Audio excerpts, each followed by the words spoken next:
All right, welcome everyone. Before we get started, we've got about 15 minutes here before we get started with our epic webinar today on all the incredible benefits for photographers and other independent contractors during this incredible, this absolutely painstaking but yet unique time for all of us. And right now, my heart goes out for all of you guys because even people on our team have been heavily affected by the coronavirus. I have one of our team members actually with the photography workshop series has had 4 people die actually in the last couple of days from coronavirus that are close friends of theirs.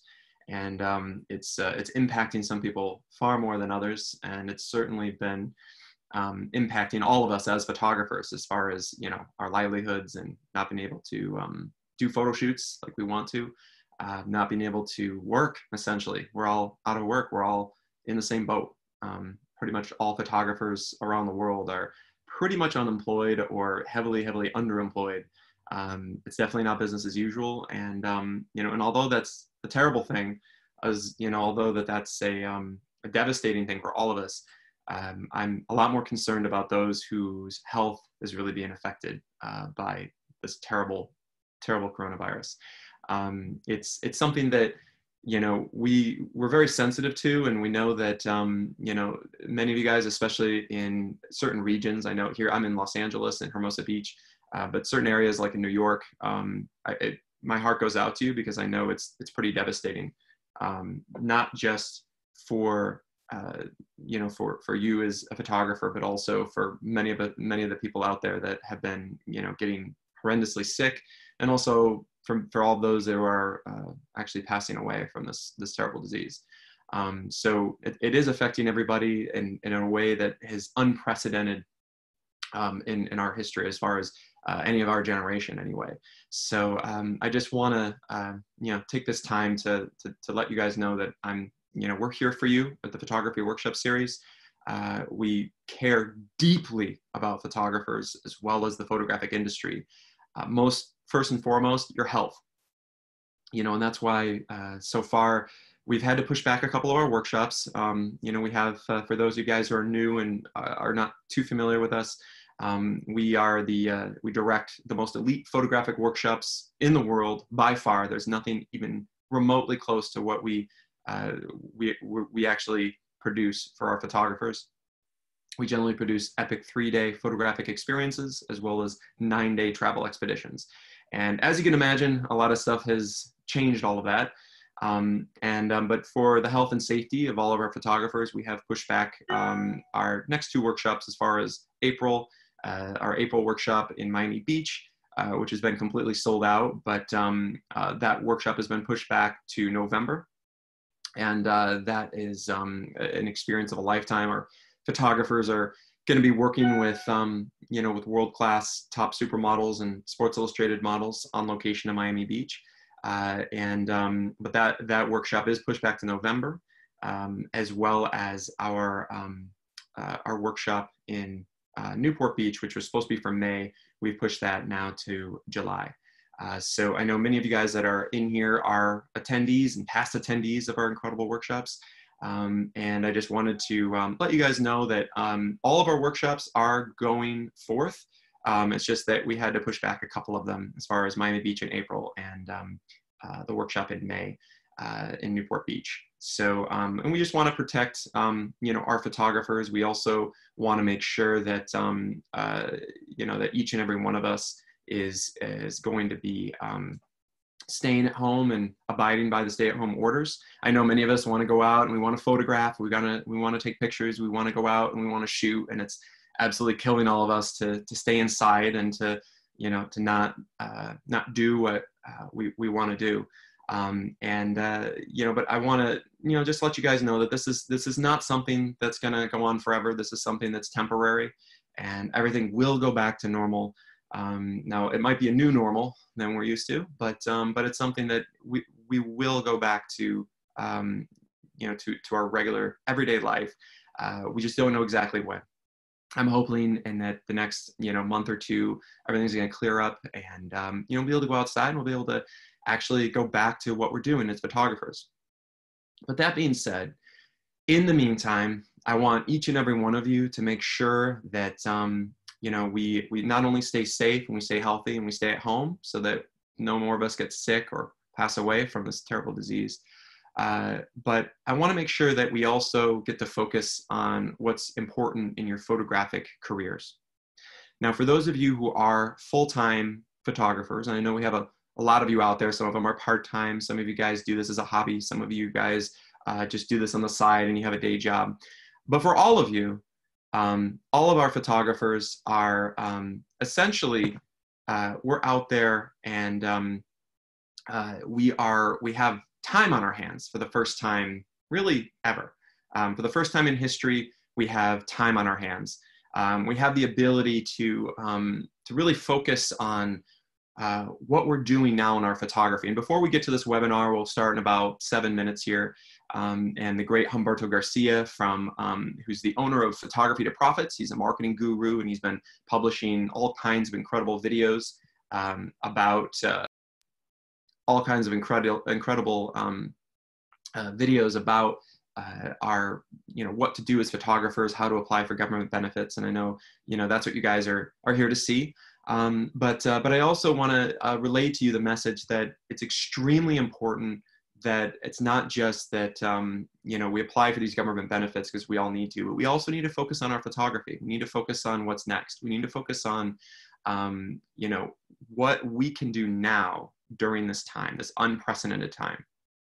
So I want to make sure that we essentially can focus on developing our photographic portfolios. We focus on, okay, what do we need to do next with preparing for photography when everything lightens up, when everything, allows us to leave our homes and go out there and do photo shoots and get back to our daily lives. I want to make sure that we're ready. And I did a webinar a couple of weeks ago, and I extended this message to all of you. And the message is all about, I want to remind you guys that it's extremely important that we're always constantly improving as photographers. We're constantly developing our portfolios. We're constantly getting our websites, redone and up online. We're constantly developing our printed portfolios. And you know what? As photographers, I know we're all busy, especially those of you who are also working other jobs, other careers, and then you do photography on the side. You're super busy. So a lot of times this goes by the wayside. A lot of times these, these photographic entities that are extremely important, they need to be, they need to be developed. And a lot of times that, as photographers, we want to make sure that we always need to be ready, so we don't need to get ready. And that's extremely, extremely important.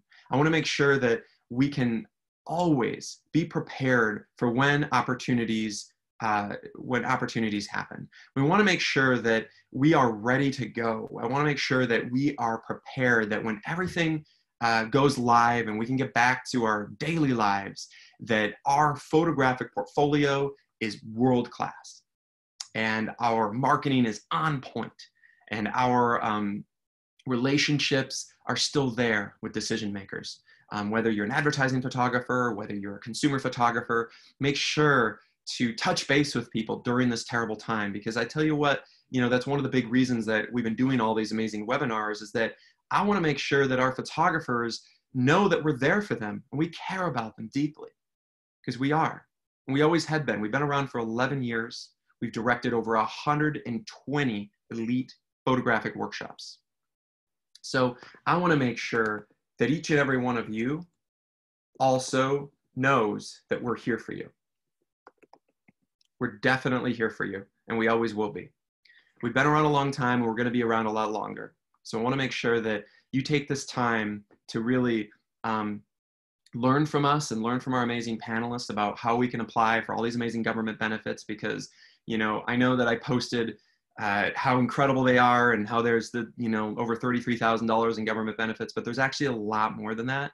I vastly underestimated what is available for our photographers, because they just created and released some new stuff out just in the last couple days. I think even yesterday and the day before, about even new opportunities with EIDL as well as unemployment benefits that are going to benefit all of us as photographers in some way, shape, or form. So I encourage you guys to all learn from this video today about how to apply, the links to apply, where to find all the details. We're going to be posting a bunch of this stuff. And I want to make sure that you guys take action. Not only taking action on all the benefits, all the incredible stuff that's we're going to offer, and this is all free information. It's all publicly available. It's all out there. It's all on the government websites. It's all passed from the $2 trillion government stimulus package. It's out there. It's available. And you guys can look it up for yourselves and research it on your own, which I highly, highly, highly recommend you do.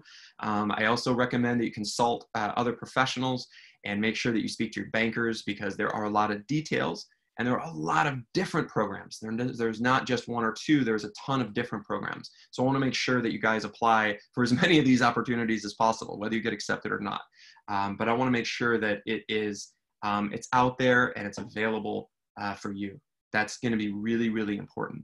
So I want to make sure also that not only are we out there and we are essentially developing, we can kind of sustain during this financially difficult time, and we can get all of our benefits. But I also want to make sure that we're also working on our photography in the meantime.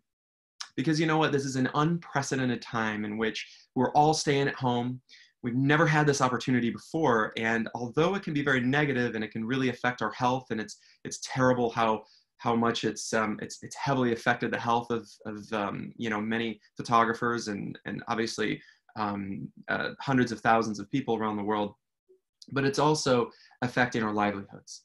And I want to make sure that during this time that we were able to realize what's really important. And what's really important, I know this webinar is about financial benefits, and it's about how we can get government subsidies and unemployment insurance, is how we can get the EIDL loans as well as the SBA loans. And I know that there's a lot of great stuff out there.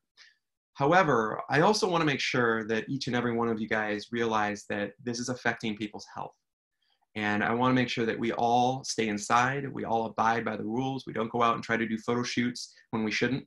We all stay inside, and we definitely practice social distancing, as well as being very careful with washing our hands, wearing masks, wearing gloves, and being extra careful, because I don't want any more of you guys to get sick.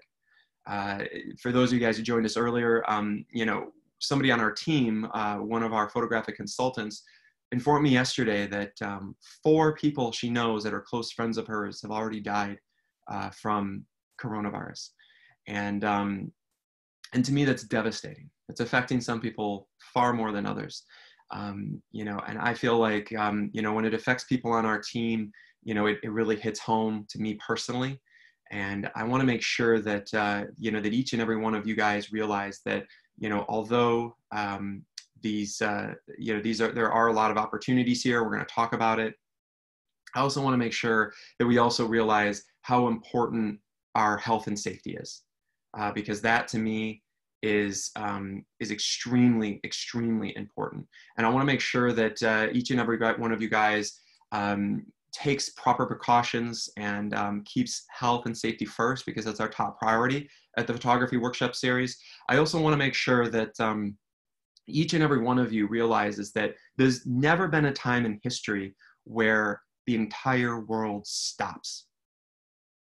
Never. And I want to use that as an opportunity, you guys, because now that we are here and the whole world has stopped, we're all indoors, we're all practicing social distancing, and we're inside and we can't work. Well, each of you, if you're a photographer, if you are a stylist, if you are a filmmaker, or even if you work some other job normally, I want to make sure that you use this opportunity to catch up with everything that that you didn't get done that you're supposed to get done. And I know that I consult and I talk to photographers every day literally every day I consult with photographers and I talk with them about, what they need to be doing to catapult themselves in their photographic career. And, over and over again, they just don't do what needs to be done. And, and I know life gets in the way. We're busy. We're working all the time. We're on photo shoots. There's so many other things that get in the way. And I want to make sure that we use this opportunity to actually get stuff done. And what I mean by that is it's not just applying for government loans and applying for unemployment, but it's also getting our photographic portfolio done. It's about getting our website up in order. It's about getting our marketing strategies on point. It's about, what we can do to focus on, developing more relationships with decision makers, because people have time on their hands. They are available via, they're more available via LinkedIn. They're available via email, by phone call. People are far more available right now than ever before to be able to communicate with. So I want to make sure that we are connecting with people that are decision makers. And if you are a consumer photographer, making sure that you stay in touch with your clients and making sure that they understand that we are there for them, that we're there for them, and we can be there, and we will be there long after this is all said and done. So I want you guys to use this unprecedented opportunity to make sure to get all of our websites up and running, revised, images retouched, images edited down. And this goes especially for you guys who have taken the photography workshops over the last 11 years with us. Many of you guys are on right now. There's probably at least 100 of you on right now. And I want to make sure that each and every one of you know that you have shot the greatest images of your entire careers at the photography workshop series, without question. And a lot of those images are just sitting around and they're not up on your websites. And I want to make sure they're up on their websites. I want to make sure they're in your printed portfolios. I want to make sure that they're out there. Your LinkedIn profiles are going to be updated and all of your details are up and running, so that when all this stops and we can go back to normal, that life is going to go back to the way it is, and we can go out catapulting our photographic journey, and we can get our marketing on point. You're going to meet Humberto Garcia, and I want to introduce him. Humberto, you are literally one of the greatest marketing geniuses for photographers that I've personally ever met, and I feel very, very thankful, and I'm blessed to have your presence here with us today. I'm actually really excited, and I can't believe we have this opportunity for each and every one of our audience members to meet Humberto, because he owns a company called Photography to Profits, and essentially he is a marketing expert, and he's a high-level marketing guy that helps photographers at a variety of different levels maximize their photographic potential of business, to be able to market to their audience members, to be able to maximize their presence online, and all other methodologies to be able to develop a stronger funnel, to be able to close and book more photo shoots and earn more money. Humberto's an expert at that. But the reason I have him on today is essentially because Humberto is also, he's been on point with all this incredible stuff about what to do now that coronavirus has crippled everything. What to do now that, coronavirus and the whole COVID-19 crisis has essentially stopped photographers from working. And Humberto is going to walk you through step by step of how to apply for all of these incredible benefits, how to apply for, to get your piece of the $2.2 trillion Government CARES Act. And by the way, we just got notified that it looks like there's going to be another about $2.5 trillion package that's going to be added, that the Speaker of the House has been discussing, that's going to be going through Congress and will likely be signed by the president probably within the next week, possibly even in the next few days. And this is going to essentially massively increase the benefits as well. So I know that you guys all received emails from us and text messages from us about how you can receive over $33,000 in government benefits. But you know what? That's actually kind of an understatement. A lot of this stuff for many of you, it's going to benefit you even more. And we're also going to meet the great Adam Friedman, who has been a panelist on one of our epic webinars. last month. And Adam Friedman is an extremely successful commercial photographer that's located down in, he's in the Washington, D.C. area. And right now he's in Florida. And also Humberto Garcia is in Florida. I'm here located in Hermosa Beach, California. And Adam Friedman is a world-class commercial photographer. He's attended, I believe, 4 of our epic photographic workshops in New York and California and Dallas. And he's created images that are just unparalleled. He's an incredible photographer. He's booked all the time. He's one of the busiest photographers I know. He's usually shooting about 30 to 50 commercial advertising jobs a month, which is more than anyone I know. So Adam is an extremely successful photographer. And as you can imagine, this devastating coronavirus crippling of our economy has completely stopped Adam's business in his tracks. And so it's hurt Adam, more than many people that I know. And Adam has already applied for a lot of these government benefits. And Adam's going to also talk about, when Humberto's done, he's going to discuss, how it's affected him and what he has done to take steps to apply for EIDL loans in large amounts. I think he applied for over $250,000 through the EIDL program. And he's already gone through this process. So I want to make sure that you guys realize that it's affecting all of us, and people like Adam have already gone through the steps and process. Me personally, I've also already gone through the steps and process, and I know Humberto has as well. So without further ado, I want to welcome the great Humberto Garcia, the owner of Photography to Profits, the absolute marketing genius and guru.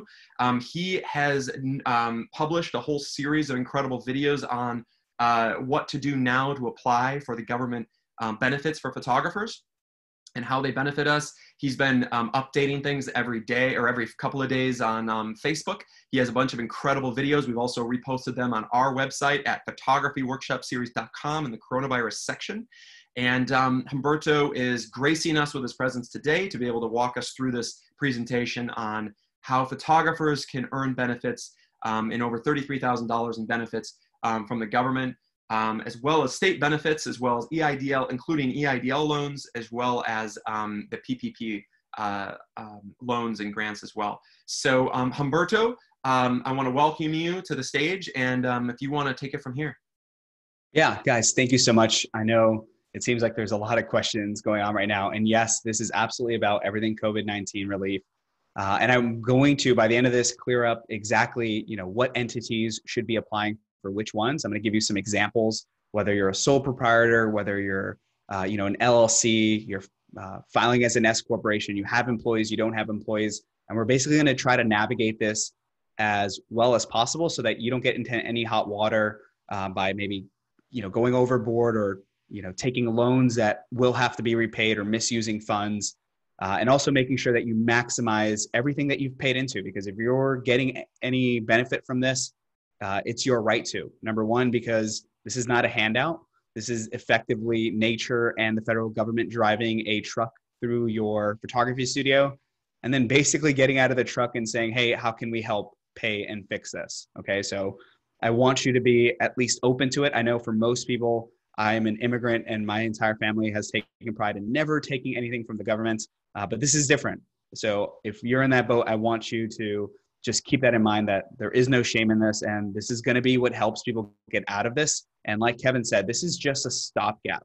This is not to be how you run your business for the next year. This is not how you endure over the next 2 years. You got to keep focusing on marketing, building connections, and so on. But for this discussion, we are going to be focused on this, but I want you to just keep that in mind, that this is not going to keep you in business for the next 3 years. Everything that Kevin just talked about, all those focuses are, okay? And by the way, can we just do a check? Can you guys see my screen? I see somebody saying they cannot see my screen, but I'm 99% sure I am sharing it. So if you guys can confirm, you guys can see the presentation. Okay. So let's get started. Look, I'm going to give you guys a disclaimer. I am not your lawyer. I am not your accountant. I'll tell you a little bit more about who I am. I have researched this. I've looked through 900 pages of the CARES Act. I've watched every little SBA webinar. I'm on their email. I've done all this research, but I'm going to tell you that at the end of this, there are some resources that you can use. You can go on the SBA business development resources. You can go to your bank, you can go to your lawyer, CPA. I don't think it's that complicated. And just keep in mind, just because you're applying for some of these things doesn't mean you have to take it and you're not going to just be, thrown overboard and, baby out with the bathwater. So just keep that in mind. And that's just my disclaimer. I'm going to provide all the resources I've gone through, and all the information is recent as of April 9th. So we're going to go over some relief options, and really depending on how your business is structured, how much money you make every single year, what your payroll looks like. Some of these benefits might be better for you or might be better suited. And some studios might get more relief from some of these more than others. Okay. When this came out, at the end of March, a lot of information was coming out. First, the EIDL had already existed. The EIDL is not something new here. This is what people use when a tornado strikes, when these hurricanes hit South Florida. This is what businesses are tapping into to, repair their areas, restock inventory. And this is not new, and this has always been available, okay? Some new things that have changed are unemployment. So states vary widely between the states. I will tell you that the federal government has allowed for an additional $16,000 for at least 13 weeks during this period if you've been affected. I'm going to be going over who's a covered individual, and it's extended state unemployment over 39 weeks.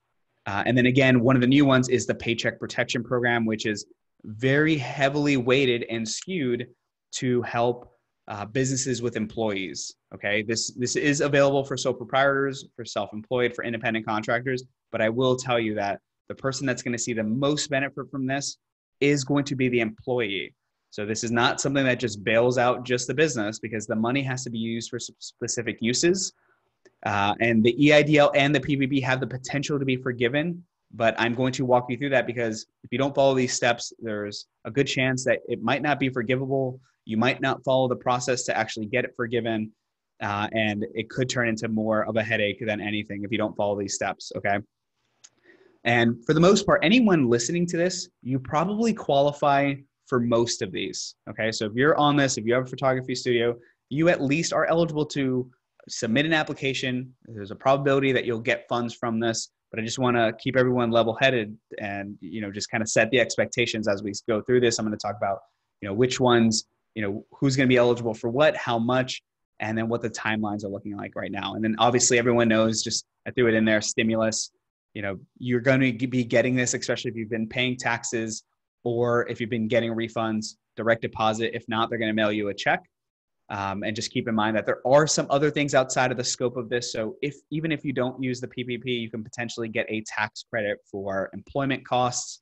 But that's outside of the scope of this, and it cannot be combined with the Paycheck Protection Program. So just be aware that there are a lot of different options that are going to be available for you, and just keep your ears open, because the ones that are going to be the most helpful for you might not be the same for every single person. And just keep in mind, the one that is forgivable, the one that is going to provide the most amount of money for studios with employees, the one that people think has the most potential, is the Paycheck Protection Program. That is already over 30% allocated. So I think within the first business day, it was at about 10%. The second business days, it was about 30%. Like, this is going pretty quickly. The good news is, as Kevin said, the House and the Senate are looking at passing additional funds to improve the amount of funds available.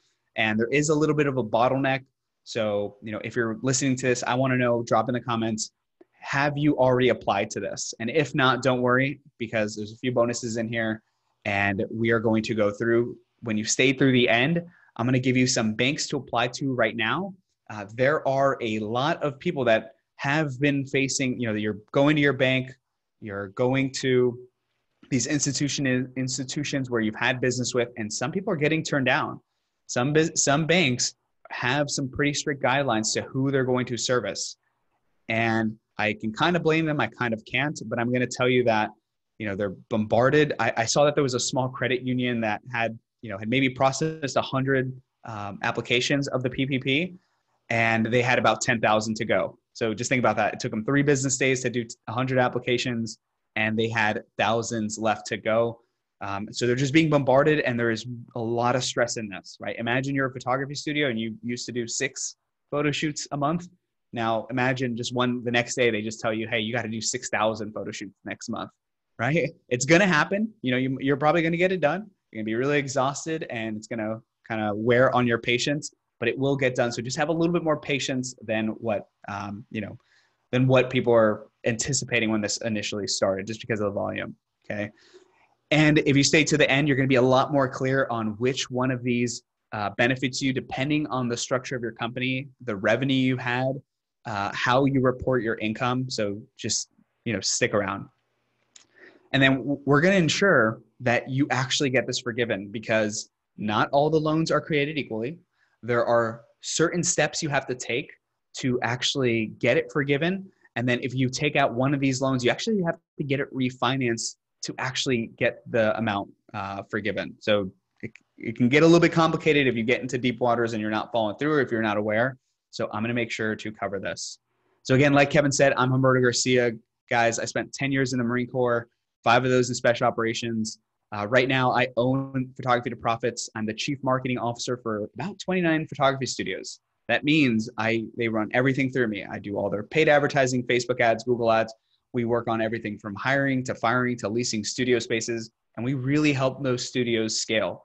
We do it with email automation, cold outreach, you name it. We work with studios in the multiple 6 figures, and we get there by setting up business processes. And right now, my job and my duty to them is to get as much information for them so that they can keep their employees on, keep their studio managers on, get their business liquid and get them either some financing or some grants and keep them running as they've got this set up. So just so you guys know, this is who I am.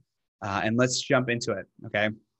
So the first one, the one that I actually think almost 100% of the photographers should be looking at, is unemployment. I'm going to suggest you apply, even if you don't think you rate it. It is very broad who actually rates this, and this covers a lot of people, and a lot of things have changed since they passed this, okay? So if you've been laid off, or if you've had a partial layoff, or if you had a partial decrease in your revenue or your business activity, whether you're a sole proprietor, self-employed, independent contractor, you are you're a freelancer, you can apply to this, which most states don't usually allow. And just keep in mind, if your state doesn't normally allow it, it's completely okay. Your state might even change those guidelines, but the federal government won't, and they'll still issue you guys at least $600 a week, which is over $2,400 a month. Okay, so that right there is definitely a good amount of money. And if you tie that in, with your state's amount, that could potentially be a couple thousand every single month. Okay, so who can get it? Self-employed, whether you're a 1099, independent contractors, your hair and makeup artist, if you're a stylist, if you're a photographer, the covered individuals are actually on page 84, which I actually brought everything up for you. So let me bring this up. And the reason I want to give you these resources is because I want you to know, I'm not just making this up. Okay. So if you are in a covered individual, if number one, you have, or you can self-certify. So basically, as long as you can attest truthfully, you tell the truth.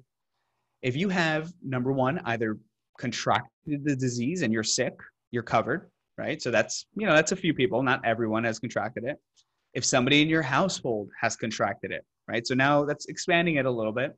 Still not everybody. If you're providing care for somebody who has COVID-19, right? And okay, that's still not a lot of people. If you have kids who maybe they used to go to school, or their caregiver can't come and they can't attend their daycare or another facility, then you're covered, right? So now that expands it to a lot of people.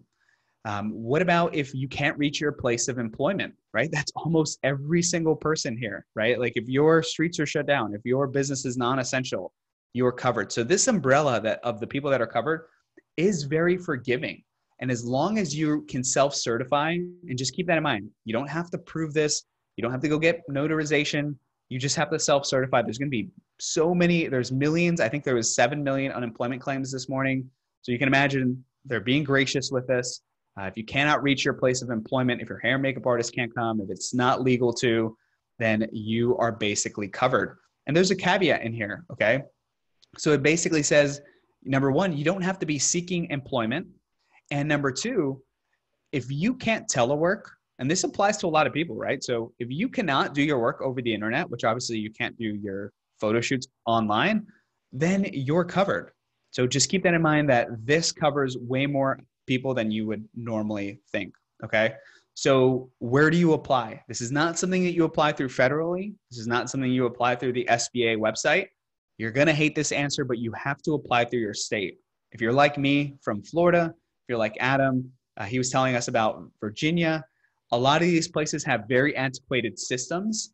They have systems that could barely manage the couple hundred they got every single week. Now they're taking in millions every single month. They are behind. And a lot of them have outdated policies that do not reflect what they say. So if you log on to your state's website and it says, hey, you know what? We do not allow self-employed. We do not allow independent contractors, 1099. Then you know what? Now, even if it's not updated, you still need to apply. And you might even get rejected. Virginia supposedly was sending out rejection letters, but the guidance is even if you get rejected, it doesn't mean you're completely disapproved. It's just the antiquated system, okay? So usually when you do unemployment, you actually have to be looking for work, right? You have to be applying. You have to prove that you're applying, and they're removing that, right? Obviously, not a lot of people are hiring. Huge businesses are laying off tons of people. It's completely okay. They've also removed waiting periods. So in Florida, you have to wait X amount of time. Now you don't. And you can actually backdate this. So you can backdate this. So if you were impacted before, the travel ban, some places started kind of giving caution beforehand. People were getting sick beforehand. And especially, into March, they were already shutting things down. You can backdate this. Okay, so this does go through the end of 2020, and they might extend it if everything keeps going.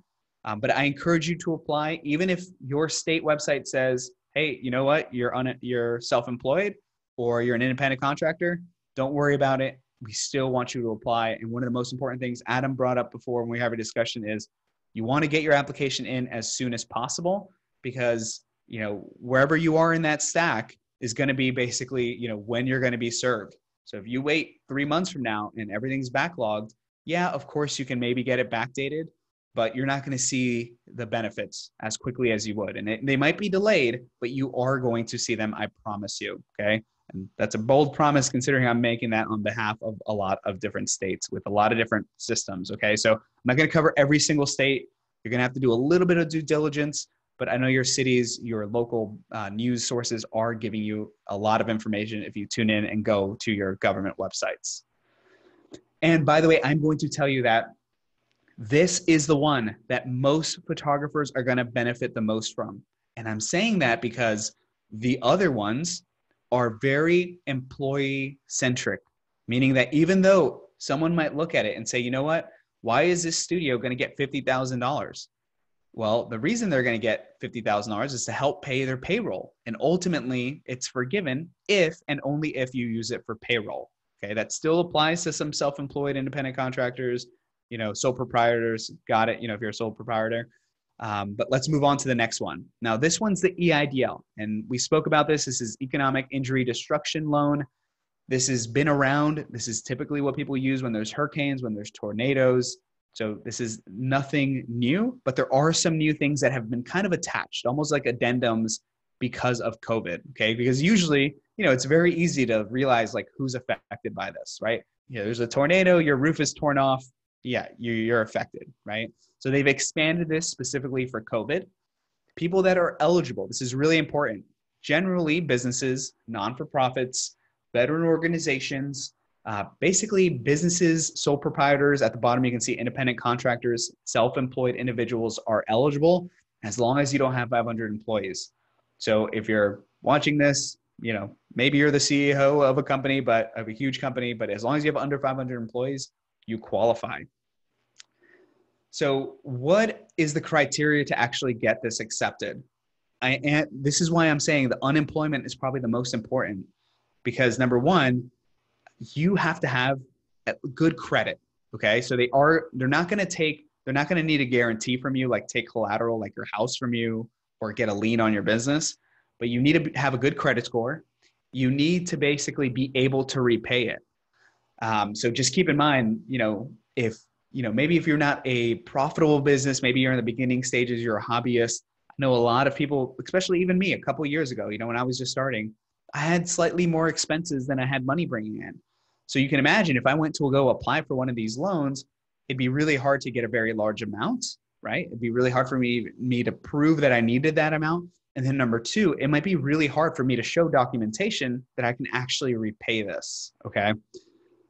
And if you guys saw this was all the buzz. And by the way, when this came out, I thought this was the bee's knees, right? They basically said, look, you can apply to this. Even if you get denied for the EIDL loan, you can get up to a $10,000 advance as long as you self-certify, just keyword self-certify that you've been impacted. And the SBA will advance you $10,000 within 3 days of being approved, even if you're denied or your loan is pending, right? Just keep in mind, this is first come, first serve. It was only a certain amount of money that was allocated for this. I'm pretty sure this is over 50% capacity right now. It was definitely over 50% yesterday, but that number keeps going up. Just keep in mind that the Congress is looking at passing another, basically the next part of the stimulus bill. But all of these benefits, you want to make sure that you're applying to as soon as possible. But the reason I'm cooling off on this $10,000 advance is because there was an SBA memo. I don't know if it leaked. I don't know if it was intentional, but basically the state of Massachusetts SBA sent out a memo to everybody who was on their email list and said, look, this advance is only up to $10,000 and we're calculating this at $1,000 per employee.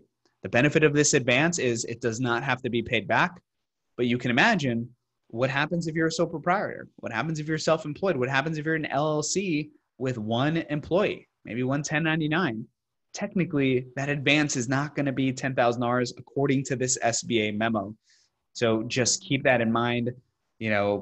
I know there was a lot of optimism with this when it started. It did sound almost too good to be true. But I want to basically just keep the expectations level. This is the most current information, kind of the buzz that's going out.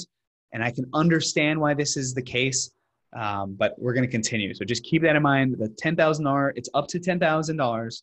And supposedly it's going to be calculated at $1,000 per employee. So if you have yourself, one or two more people, that might only be $3,000. And I know that doesn't help much, but hey, at least it's forgiven and it's potentially at least a source of income that can help supplement the unemployment, okay? So additional notes, the interest rate is up to 4%. The EIDL advance is up to $10,000, whether you're accepted or not, right? And this technically is a loan. Now, I want to caveat and say, I've gone through the CARES Act. I've went and read what this is supposedly supposed to be used for. This is supposed to be used for employment costs to, fix, things that were basically destroyed. Obviously, if it was like a physical, event, to help cover debts, to help cover your rent, and any obligations that you have. That's what this is intended to be used for. So I want to caution you. The interest rates look like they're pretty low, right? Especially if the 4% is the max, doesn't mean you're guaranteed, a 1% or a 2%. And I want you to be cautious when you take this loan out for your own, almost like my guidance to make sure you don't get into any hot water is that you use this for what it's intended to. This is not supposed to be used for or a replacement for lost wages or lost profits. So my understanding, if I was reading this correctly, and you can check with the SBA, I would stay within the realms of what it suggests and maybe not go too crazy and start financing things. You never know when things are going to turn around. The loan payment is deferred, so you don't have to pay it for a certain amount of time, and so is the interest. But at the same time, I just want you to be cautious and know that this is a loan. It does have the potential to be forgiven, but only be used for specific cases, okay? So in order to actually get this forgiven, because when this came out, people were looking at this and saying, okay, the EIDL, this is going to be a grant. This can be forgiven. The only way the EIDL can be forgiven is if it's refinanced into the PPP. So keep that in mind. If you take out the EIDL, at some point you're going to have to refinance it, and you're going to have to basically submit the application to turn this into a PPP. And then even after that, you're going to have to go through and ask for forgiveness. So it's a few more steps. My problem with this method is while it might be maybe a little bit faster right now because you're applying directly through the SBA, my worry is if let's just say you take out, let's just say you do have a number of employees, you have studio rent, you have all of this, and they give you $40,000. And you're thinking in the back of your head, you know what? Well, I'm just going to refinance this and they're going to forgive this. Well, the problem to me is that on the front end, you're not getting approved for the PPP. You have to do it after basically when you refinance it. And then secondly, what if the funds run out, right? So it's already going very quickly. And what if not much more is appropriated and you refinance 6 months from now? And then you find out, you know what, that PPP program is depleted. Now you have $40,000 that you thought was a grant and maybe things don't pick up as quickly. So I just want you to just keep that in mind that this technically can be refinanced if you follow the guidelines, and just make sure before you take this, will I have the opportunity to refinance this? This was as of maybe a couple of days ago, they were saying that as long as you applied for the EIDL advance and you got the EIDL and you did not use it for the same purposes as the PPP, if you didn't take both out and use them both for the same thing, you could refinance this and use it and get it forgiven, okay? Now, the PPP, the Paycheck Protection Program, just keep in mind, this is almost an extension of unemployment, okay? So if you think of the outcome that the government wanted, the desired outcome they wanted was for employers to keep as many employees on as possible. It was not so that Kevin Michael Schmidt or Humberto Garcia can basically take tens of thousands of dollars and put it in my own savings account. That is not the purpose of it. When you take this loan out, when you go to your bank, you're going to apply on this through a bank. You're either going to go to, a major bank, you're going to go to a credit union, you're going to go to an SBA approved lender. You have to, number one, apply for this. You have to justify that you're going to, use it for the purposes that they tell you. And then you have to apply for forgiveness after. Okay, so just keep that in mind. This is the one that can be forgiven. This is the one that the EIDL can be transferred into. And if I was doing this, just keep in mind, like I was saying, the intention of this is to pay employees. It's not just for me to put into, my pocket and, just use as I want. This money needs to be transferred to employees or for applicable causes or, the uses in order to be forgiven. So what are the key details? Obviously, enterprises can get up to $10 million. For most people, that's, if you're watching this, you're probably not going to be using it for that, especially if you're running a photography studio. But the way this loan is calculated, I'm going to go to the form and show you where to get it. The loan is calculated by taking your payroll costs and multiplying it by 2.5 times your company's average payroll costs. Okay. So let's go and look at that real quick. Okay. So let's actually go in here. And if you come to the website and you go to the Paycheck Protection Program, you're actually going to get this form. So a lot of the banks are making you either download this form. So you might as well download this and fill this out, or they're making you submit this electronically. So you're basically going to fill it out and you're going to put your monthly average payroll in here. So as an example, if you have a studio manager and an assistant, full-time photographer, whatever, and even yourself, maybe you're filing as an S corporation, you have proper payroll. Maybe your payroll is $13,000. You would take $13,000 and you would multiply it by 2.5. So if we did that, you would take $13,000, you would multiply it by 2.5, and you would get $32,500, right? And you would request that. And by the way, even if you applied for the EIDL advance, I don't want you to put the $10,000 of EIDL in here because you haven't been granted it. You can figure that out when they grant it to you, right? So don't just assume you're going to get all this money from the EIDL advance. Just put in here what your average payroll cost is. If you haven't gotten that advance yet, if you have, then obviously put it in here. And that's going to be the amount that you are eligible to take as a loan. And then you're going to have to basically write down the number of employees you have, and you're going to have to pinky swear to the government that you're going to keep those same amount of employees, and you're going to have to pinky swear that you're going to at least pay them very close to what their salaries were and keep the same salary levels. So it's a very short form. This is only basically 2 pages, and it's very simple. Just make sure that you do not lie here. You're self-certifying, but I promise you the banks for this The EIDL loan takes all of 10 minutes to go sign up for. It's very quick. It asks you for your bank routing number. It takes 10 minutes. This one, you actually need to go collect quite a bit of information. They're going to ask you for tax returns. They're going to ask you for payroll reports. They're going to ask you for, even probably bank statements. It really depends. It's been a little bit across the board. They're definitely going to ask you for this form or an electronic version of this. But just keep that in mind that they have a higher standard for this forgiveness. So that's kind of why I'm saying I'm not so keen right now on you just taking the EIDL and assuming it's going to be forgiven, because at least with the PPP up front, you're kind of going to know, hey, what am I really approved for? And then you're going to have to apply for forgiveness as well. So just keep that in mind. This is not automatically forgiven. You have to apply for forgiveness. It's not just assumed, okay? And you're going to have to verify that you actually use the money for what you said that you were intending to use it for. So that's why I said this is not just hey, I'm going to get rich quick. I'm going to run my business for the next 6 years off of this. No, even if I got $32,000, the only way it's forgiven is if I go back to the bank and say, hey, you remember I said I was going to go use it for all these things? Well, here's proof. Here's my payroll. Here are the pay stubs. Here are the employment taxes we paid. Here's everything that we use this money for, okay? And just keep in mind that the reason they do the 2.5 times is because you can use the money for payroll. You can use it for a lease. If you're renting a studio space, if you're renting a photo shoot area, whatever you're leasing for your business, and mortgage interests, as well as utilities. So if you use phone, internet, power, et cetera. So you want to make sure that you're using it for the appropriate things.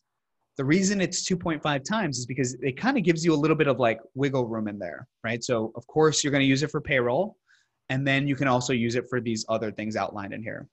The problem comes in, one of the biggest questions people have is like, well, what if I don't have, like, let's just say I only have myself and I'm the only person on payroll and my payroll is $5,000 a month.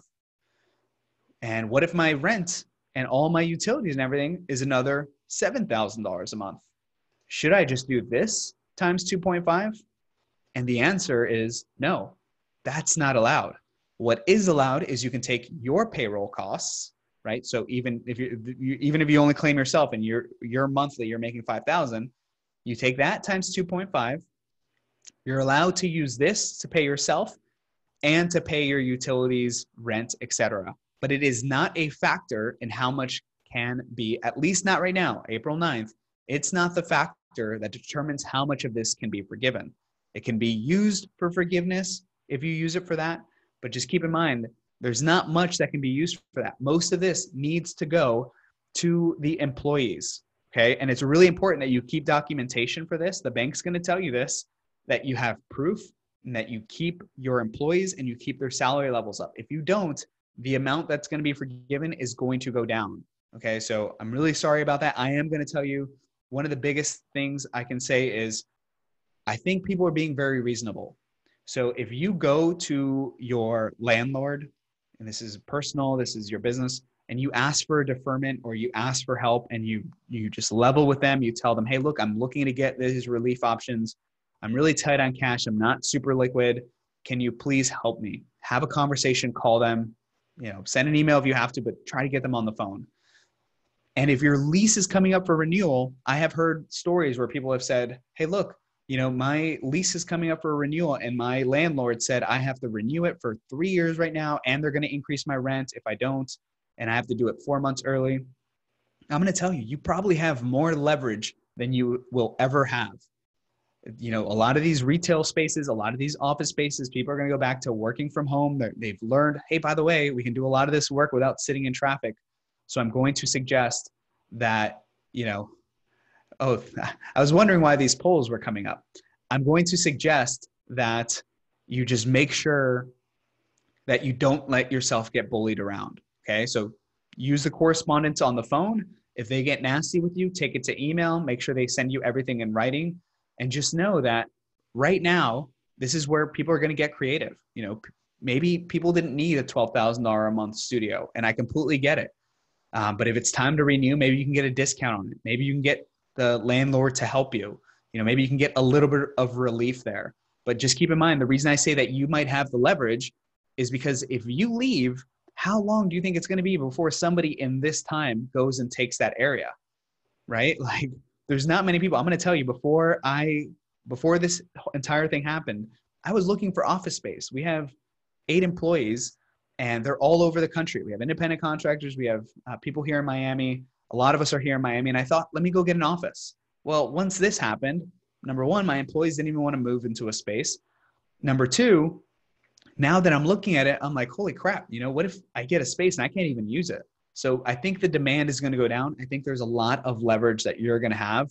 And I'm not saying use it for evil. I'm just saying, just know the position that you're in, work with your landlords, and then hopefully using some of these programs, you are going to be able to at least get some relief in the next couple of weeks. Okay. And just to give you an idea, the timeline, I think for the EIDL funding, it's probably at least 3 weeks from today, somewhere in the vicinity of 2.5 weeks to 5 weeks. And then for the PPP, depending on the banks, depending on how staffed your bank is, it might be around the same time frame or a little bit faster. Okay. So again, what can you use the money for? The money can be used for group health, sick pay, leave, 401k match, wages, commissions, tips, mortgage interest, and rent. This is not supposed to be used technically as it reads right now. Hey, I want to go buy some samples for my studio. I want to go buy some backdrops. I want to go buy some camera equipment. It does not say that you can refurbish equipment. It does not say that you can use it for replacement costs. Maybe there's something deep in the fine print, but I would just, make sure that you check with your bank, you check the fine print, and that you use it, especially if you're anticipating it to be forgiven, that you use it for the allowed money, okay, or the allowed uses. And just some additional notes, right? You must use this money for qualified expenses. You must maintain similar employment levels and pay. So if you're supposed to rehire people, even if you furloughed them, it's okay. You can rehire them, and those employees, even if you furloughed them, they can claim unemployment for the period until you got the help. That's fine. They can take unemployment for that period. As long as you bring them back and you bring them back to work, then you can keep paying them and you can get the amount forgiven. Okay. And effectively, if this is forgiven, it effectively becomes a grant. So my money is on apply for all of these. Apply for the EIDL, apply for the PPP, try to get the advance, but primarily I would try to get it approved up front, because on the EIDL, you're basically trying to get it refinanced afterwards. So you're going through the approval process after you have the money or after you've spent it, which, depending on your situation, if you're rock solid and you're going to get it and the funds haven't ran out, it's effectively close to the same thing. Okay. Let's see. So I told you guys, I'm going to tell you, I know Wells Fargo, Bank of America, Chase, they're requiring things like you already have a business account for you to apply to the PPP. One of the places that I have seen, if you guys don't know what Cabbage is, it's almost like the Zillow of lenders. So I trust Cabbage because, it's newer. It's very tech and cloud based. It's very fast to normally get people funded, and their interface compared to all the other interfaces I've seen has been the cleanest, the simplest. And actually, I got a response from them within like 2 business days. So they at least sent me a response and said, hey, Humberto, we're working on this. And, I'll even show you so you guys trust me. And they said, we're working on this. We've received it. We're overwhelmed with interest. As soon as our team reviews this, we'll get back to you and we'll, give you any further instructions. They had one of the best portals I've ever seen. They don't require you to be a member of their bank. So my suggestion is, if you can't find a small local bank, maybe right now, especially, what I have seen is that the bigger banks they took much longer to roll this program out, right? So imagine your Chase or your Wells Fargo or Bank of America, they have hundreds of thousands of employees and these huge websites that take hundreds of people to run, right? Well, they were much slower because they had to go implement all these security processes and train their whole team. Some of these small local banks with 5 people, 10 people, 20 people, they were like really quick. Most of the loans on the first couple of days came from small local banks. So I think, right now it's too late, and it's stupid to me for me to say in hindsight, have a relationship with your small local bank, because there's somebody you can shake your hand with. They know you, they know your family, they'll put you at the front of the line. But my suggestion is maybe try your small local banks if you still can. If you're with one of these big banks, they're probably taking applications online. I do know that each bank had an allocation. So you can think of it as an allocation. So Wells Fargo hit it very quickly, right? It was supposed to be something like, a couple billion for the entire bank. Well, they're going back and revising it and saying, okay, let's lift the limits per bank, because Wells Fargo still has a bunch of people they're never going to get to, because they just had so much volume compared to some of the other people. So I'm definitely going to suggest, here's some different options. But if you know that you don't have a bank account with some of these bigger names, your local bank has already turned you down or said we're overwhelmed, try Kabbage. If you're applying right now from this minute on, I think Kabbage will probably be the fastest place that you'll probably get a results from. Okay. And you want to do this because just remember, a lot of this money is already allocated, and I wouldn't hold my breath. I know that they're writing up a bill to expand it, but I wouldn't hold my breath and just assume that it's going to happen, and I wouldn't want to be left out. Okay. So you should apply even if you don't think you can get it. Okay. So use the SBA's Business Development Center. They have free resources. I called the SBA.gov. They answered pretty quickly. My suggestion is share this with somebody else. Share the webinar, share the resources from Kevin's website. If you know anybody else that can use this information, make sure you share it with them. And on top of all this, my suggestion, just like Kevin was talking about at the beginning, you need to keep working on your business. There's so many other tasks that you can knock out right now. Optimization of your website, setting up email automations, working on on-page and off-page SEO, joint promotions. I have so many clients right now that are booking clients, that are doing giveaways, that are building their email list, that are booking Mother's Day right now, that are booking shoots, and even they're just future scheduling them. They're running promotions right now. They're not being scared to put their hand out. Everybody needs help, right? And just keep in mind that just because we might feel a certain way about it, not everyone else does. I'm still in the market to buy a car. I'm still in the market to buy things at discount or get, whatever. And my suggestion is if you treat everyone like they're radioactive and like nothing's ever going to turn back on, you're going to get that result. And when everything turns back on, all the photographers that have been hustling their asses off are going to be booked up in May, June, July, whatever. Even if you want to scratch out May, June moving forward. And they might have to do more work in a more condensed time. But at the end of the year, when you look back, you're going to have a total number of money that you made. It might be 400,000, 300,000, 200,000. I don't know what your situation is, but when my clients look back, they're going to look back and they're going to have an average for the entire year. Sure, March and February took a hit, and maybe, obviously April, but there's a lot they can do to make June, July, August bigger, so that when the end of the year comes, their bills are paid, it averages out, and hopefully they're at least at the levels they were at last year, if not more. Okay. So just keep in mind, these resources are just to hold you over. Just to hold you over. Okay. So Q&A, I don't know if Kevin wants to jump back on here. I do have one just on PPP, just because Gideon just asked, can I apply to PPP for more than one bank? I'm going to tell you, I have not seen any wording in the act that says you can't. I have seen a couple banks that have said, if you've applied with other places, we don't want you to apply. Not all, just maybe a handful of banks have had that on their website. My inclination and how I think this works is that when you go to a bank, what's happening is you're going to imagine theoretically, you're getting put at the back of a stack of papers, right? And then they're going and they're doing them one by one as they came in. Well, if you go and you apply with Chase, and you also have another credit union, you have another, Wells Fargo, or you also have Bank of America and Kabbage. Well, what if you only go to your local bank and they have 10,000 things and they only have 3 people working them?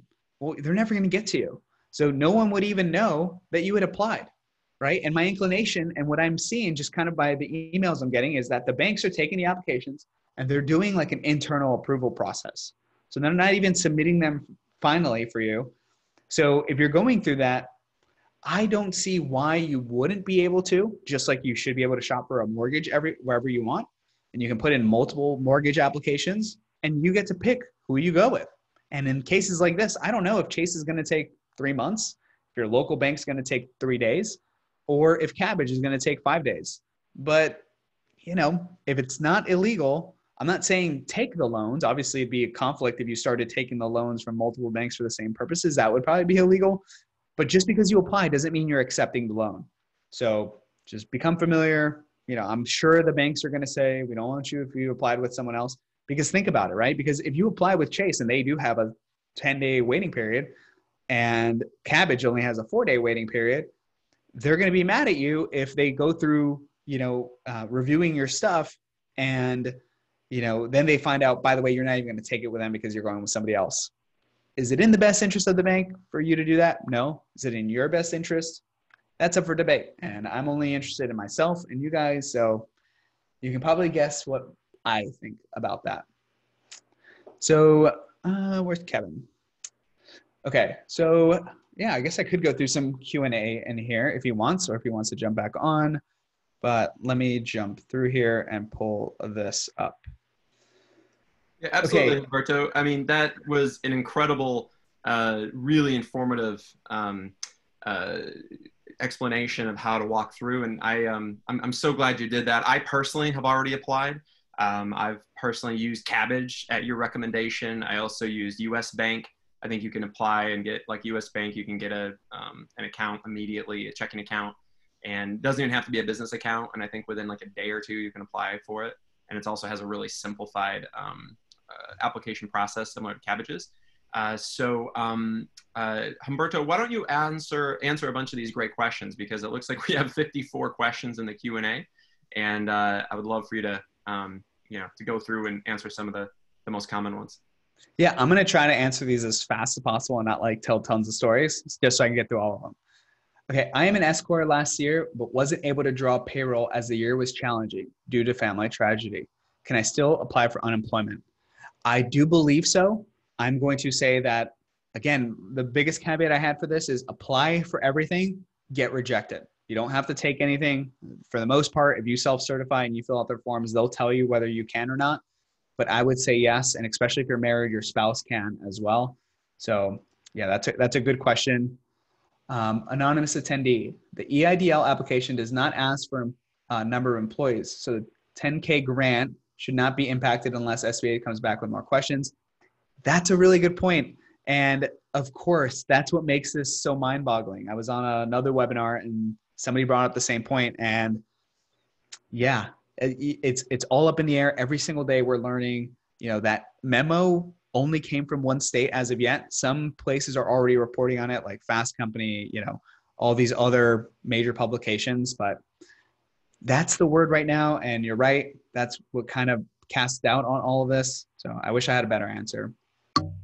I am an LLC. Will PPP cover my draws that I use as my pay? Yes. So a question that a lot of people are asking are like, well, I don't have a payroll system, so I don't have payroll. That's not the case, right? I even saw a bank, somebody sent me a screenshot of a bank, and the bank said something along the lines of like, if you don't have a payroll system, don't apply with us. And they said, this is so messed up, right? Like the SBA didn't say that. And you're right, the SBA didn't say that. I can assume that the reason they wrote that is in the interest of the bank, right? Because the way you normally pay taxes is you file your quarterly estimated taxes. At the end of the year, you file and you report what your wages were for the year, whether you file your Schedule Ks, your 1099s, and you have, your final return. So whenever you go through, you go through these application processes, I've applied in a few different places, and the banks are really diligent. Like, how long did it take you, Kevin, to accumulate all this? I know maybe already organized, but it was quite a bit of paperwork. No, it was each bank asks. I mean, there's common things that they ask for, but some of them actually ask for a lot less than others. So some of them, they're asking for your 1099s. Some of them are, asking for your different schedules. So it just depends. Some of them are specifically asking for your actual payroll, and they want like a payroll report. So it just depends on that. Do you have any suggestions on that, Humberto, about like if they're asking for like a payroll report and you are an independent contractor, 1099 photographer, how you would do that? Yeah. So to me, I think when they ask for payroll report, it's almost like for simplicity's sake for the bank. And at the end of the day, if you kind of like sit back and say, okay, what's their intention? And their intention is to just have a report of what people are getting paid out. If you're a sole proprietor and you're paying your estimated taxes and you're following your taxes, you're basically sending them, when you're sending them that, you're sending them your own payroll report. So I do think that, you can get away with that. And even the way the act is worded, most self-employed people, most independent, most sole proprietors are not going to have a proper payroll system like that. So I don't think they're just going to disqualify 80% of the workforce just because of an administrative thing like that. So I would still apply, and if anything, if they have a spot where it says you have to upload a document named payroll, just put a nice little letter on it. Tell them that you submitted all these other tax documents, and you should be good. Okay, so let's keep going.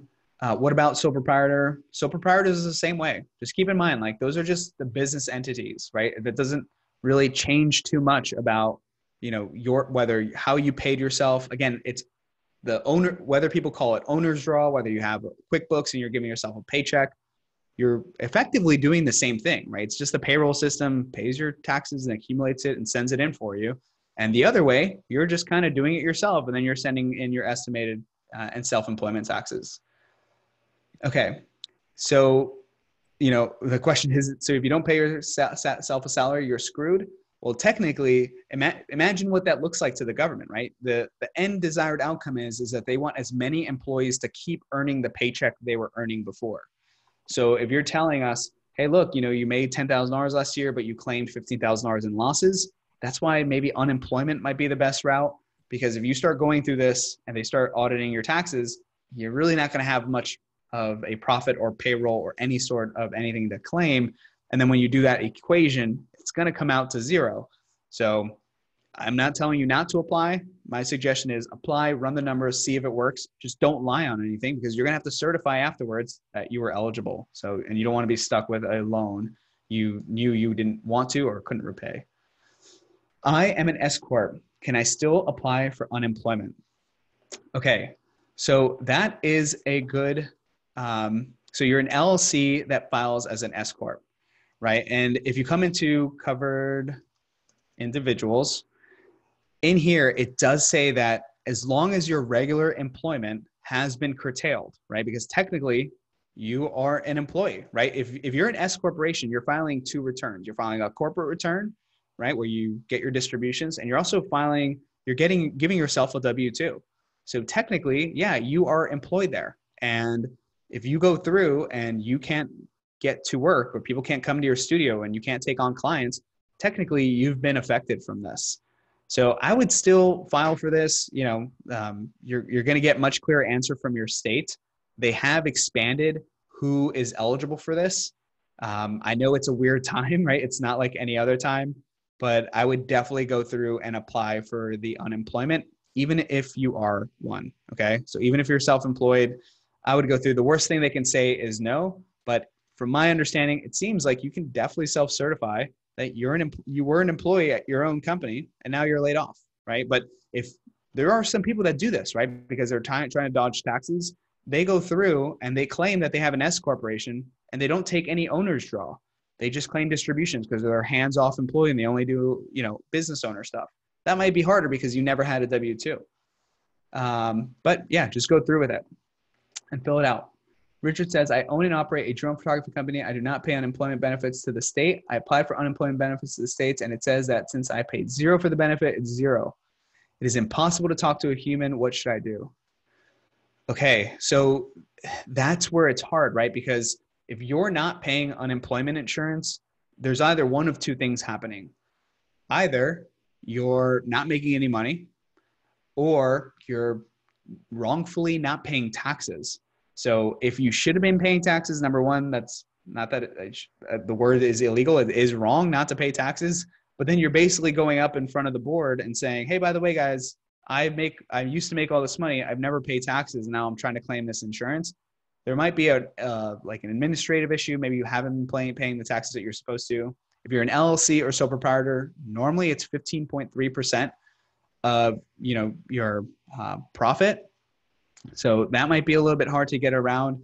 So one of those two things is happening. Either you're not paying the taxes you should, and they might just make you do something like go back and pay all the back taxes, which right now I'm going to tell you that that's not obviously the best case scenario, because with everything going on right now, it's going to be a hassle to go get your account cleared up if you owe all these taxes that you haven't been paying.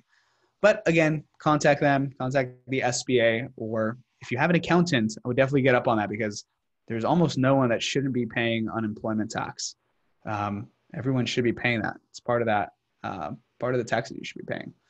The EIDL does not ask for a number of employees. Yeah, we answered that. Okay, Humberto, thank you so much for talking. Can you speak to single member LLC? I have 0 employees, but of course I am an employee that is out of work. Yeah, so same thing. That is covered. You are a covered individual under the act for almost every single one of these. So the EIDL covers this. So does the PPP. So I would make sure, and you can read up here, check 1, you're a sole proprietor, partnership, C Corp, S Corp, and LLC. So technically your payroll, if all of last year I made $200,000 and I spent X amount, because accountants like to get crazy, and you only made $50,000 for the entire year, well, your average payroll would be, technically the last 12 months divided, the amount divided by the last 12 months, and you would get something in the vicinity of like, $4,250 or something like that, right? And then that would be your average payroll. So just keep in mind, there are going to be some just different documents you're going to have to upload per bank. And as long as it works out, and it works out with your taxes, your estimated quarterly payments, and how you do your accounting, you can definitely put your average payroll on there. Okay, Michael says, I'm in the same boat. Okay. Yeah, again, you don't have to use a payroll system. That's just one way to do it. Before these payroll systems existed, people literally used to just go onto the IRS website and download, and self-report, right? They used to come in here, and they would come in here and make payments to all these different things in here. So, payroll systems haven't always existed. So I don't want you to feel like just because you don't use QuickBooks, just because you don't use that, does not mean you're not eligible, okay? Let's go. Okay. Let's see. For a sole proprietor, I presume if you get PPP, you cannot get unemployment benefits. I don't think that's correct. I have not heard that anywhere. And by the way, there's different covered periods, right? So technically, would it be wrong for you to claim unemployment if you're employed? Yes. But let's just say, for argument's sake, right? Let's just say you come in here, right? And you get the PPP, right? And the PPP is supposed to cover you through the middle of 2020, right? So technically it covers 8 weeks of expenses, mid 2020. Well, there's a lot of time there. Is that covering May and June, right? And then what about now? What if your state was shut down March 11th, right? You're shut down March 11th and you're not even able to work until May 3rd. Then technically, wouldn't you rate unemployment from the covered period because you were affected, and then you're using P2P to basically, PPP to rehire yourself? So I do think that, you're going to have to be careful with the covered periods. For most people, if you're a photographer in the United States, you have technically been unemployed for X amount of time, even right now. And that's the covered period. And if you use this during the covered time, which the PPP allows, which is through basically June, let's go through here, and you can see this covers an 8-week period. And as long as you use it for this, then you're going to have, different areas where you're eligible for both, basically. So I wouldn't worry too much about it. I would definitely apply. Okay, so let's go through. Let's done with that one. Can you get both unemployment and EIDL? There's nothing that says you can't. So I'm just going to put it there. Whenever you go through the EIDL, and by the way, for most people, unemployment is going to be substantially more money than the EIDL. So that's for most people, unless you're running a studio with like 6 employees, you have X amount of payroll, you're profitable, your best bet is going to be unemployment. So if I just keep that in mind, but I would apply, be forthcoming, ask the bank, and I'm pretty sure it doesn't matter. Okay, can we get both? Okay, so that's a common question. Photography business is my side business, so proprietorship. So do I even have an option? Okay, so that's a good one. I'm going to say that I heard the Department of the Treasury talking about this on a news source, and they were kind of discussing this, right? And if you're saying, sole proprietorship and you're trying to claim unemployment, but you are employed, I think you're basically going to self-select yourself out. It technically does say partial, but here's the problem. If you're fully employed and you work at JP Morgan and you make $200,000 a year and you used to make $50,000 with photography, every year, are they going to give you unemployment just because you lost a partial amount? Highly doubtful, right? Because you're still fully employed. If you were affected and you lost partial income from both, again, you can still apply. Still apply. And I think, especially for the EIDL and for the PPP, it's going to come down to what's your burden with employees, what's your burden, and how much was it affected. And I think there needs to be more context. I don't see a harm with applying, but yeah, just apply. Okay, applying for the unemployment now. As a producer, do I list out several photographers or clients who hired me? I don't know what state that is. Yeah, that's going to be hard because I'm going to tell you, most states are not structured to take unemployment from sole proprietor and self-employed. They're just not. If I go to on my page, if I go to Florida unemployment, up until like yesterday, it literally said, you're not eligible if you're X, X, X, and X, right? So it still says here, if you lost your job, if you lost for personal reasons, poor job performance, you must be totally or partially unemployed. You must earn at least this much. You must be available to work or looking for work or seeking work. A lot of this stuff is being removed because of the federal mandate. So a lot of this stuff in here does not really apply or align perfectly for like a small business or a sole proprietor. I'm going to say answer to the best of your ability. Go check out and research your state. A lot of the states are running Zoom webinars and they're doing press releases and they're trying to do Q&As for this. But when you submit your claim, just fill it out as best as possible. But yeah, there's like 50 different states and yeah. Okay, if I'm accepted for unemployment and then get booked for a small shoot, does that not nullify my assessed? No, because technically this does say covered individual is partial. So that means if you're partially, if you're otherwise unable to work, if you're unemployed or partially unemployed or unavailable to, then technically no. Okay, let's go back. What can I do if I don't have a business account? As you most know, most of my wedding photographers are working from home as freelancers and don't have business accounts, but personal checking accounts. I already emailed a couple of banks and they haven't had any responses yet. So not all of the banks require you to have a business account. I would definitely suggest Cabbage. They don't have almost any of the requirements that some of the other places do. When I was going through, I know Chase requires, some of them are more strict than others.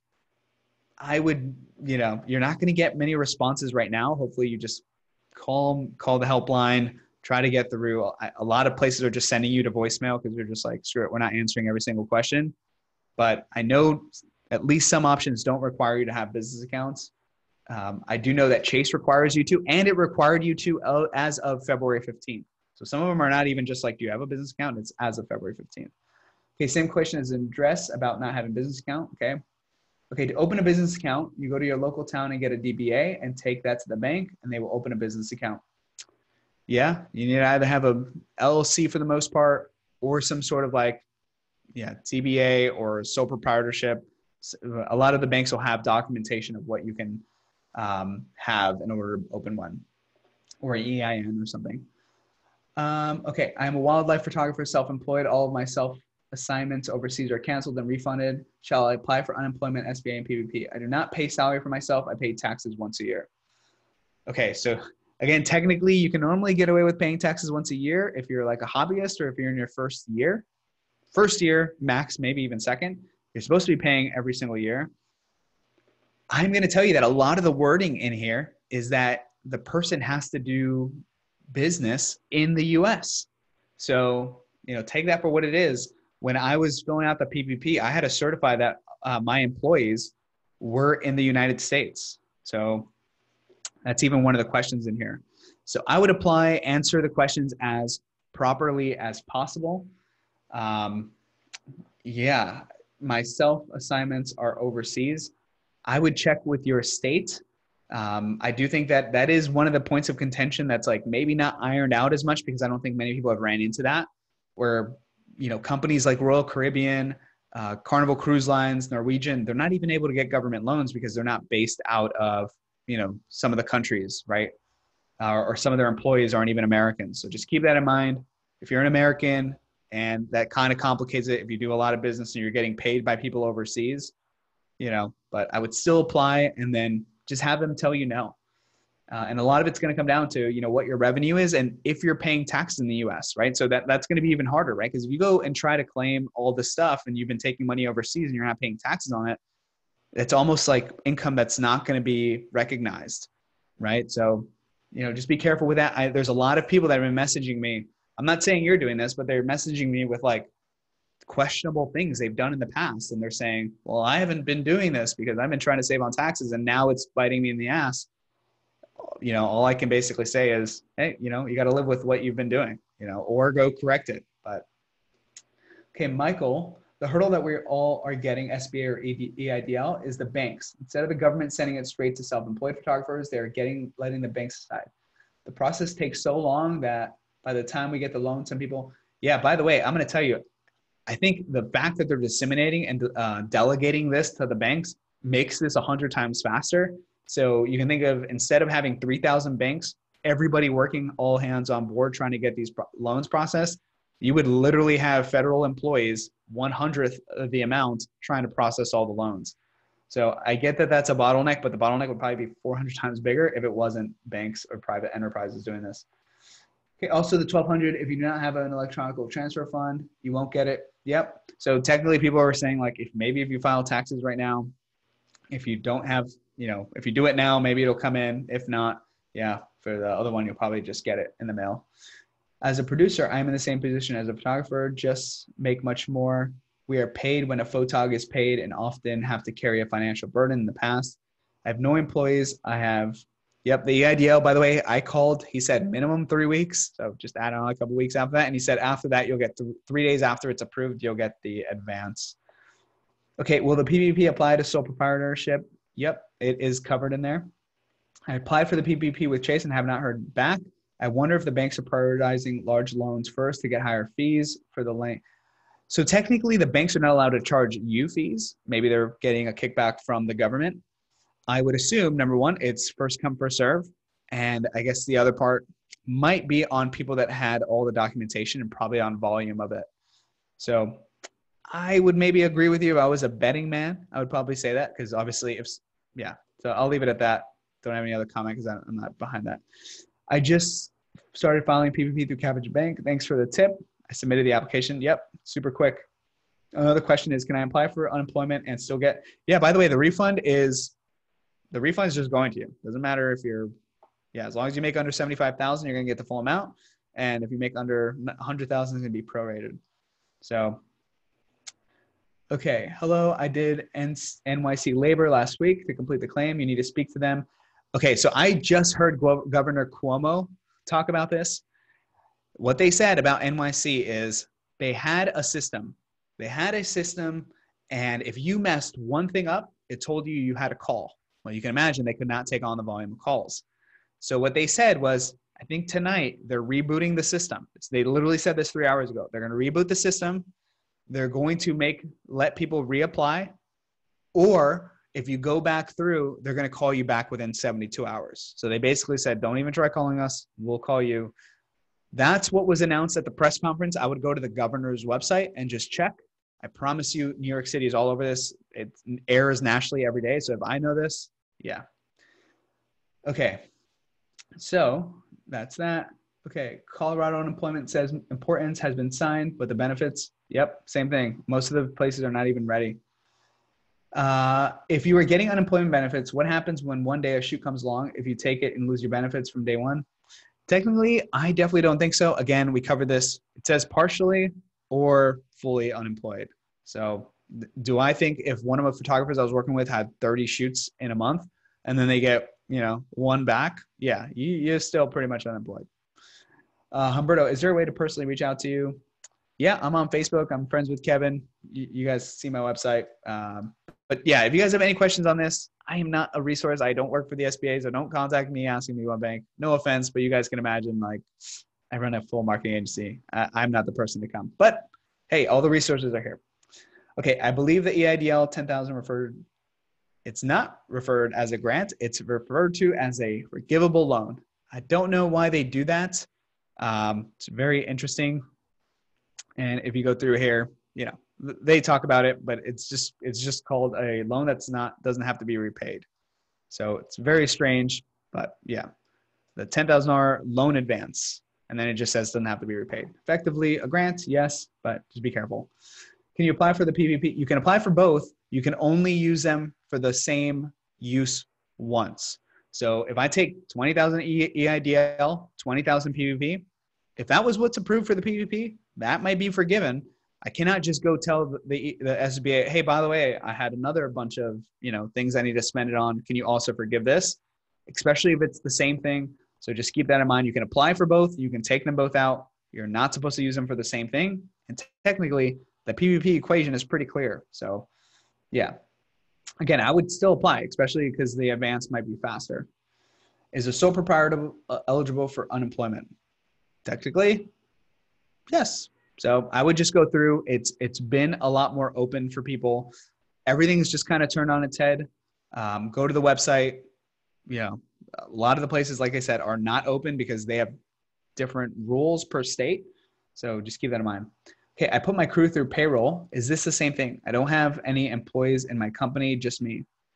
I don't understand that question because you wrote, I put my crew through payroll. Is this the same thing? But then you wrote, I don't have employees in my company. The way you know you have employees is, number one, you pay, their employer taxes. You give them a W-2. You give them a paycheck. If you don't do those things, they're not your employees. If you have a hair or makeup artist and you just like hand her $100 and you give her a 1099 at the end of the year, she's not your employee. Does payroll include what you pay out 1099s? Okay, so this has been one of the biggest questions, and I was listening to this Squawk Box, and I'm pretty sure it was Mnuchin or Navarro was on, and they were talking about this. When this first got announced, the PVP, it used to say 1099s on this. It literally used to say that. Some of the banks have been asking for it. My understanding, when you go through and you read all of this, it does not say what the eligible, it does not say 1099s in here. Okay, so when it says what's covered, it says loan deferment, what's covered, what can be forgiven. It does not say anything about 1099s. So you'll see it says, any remaining balances, interest, all this stuff in there. So I would just be very careful because, yeah, I don't think it says that. See, it says payroll costs, payments. Some people have taken the liberty of thinking that 1099 just includes payroll costs. So I would just be very careful and ask the bank, because remember, once you apply to the PPP, you have to ask for forgiveness.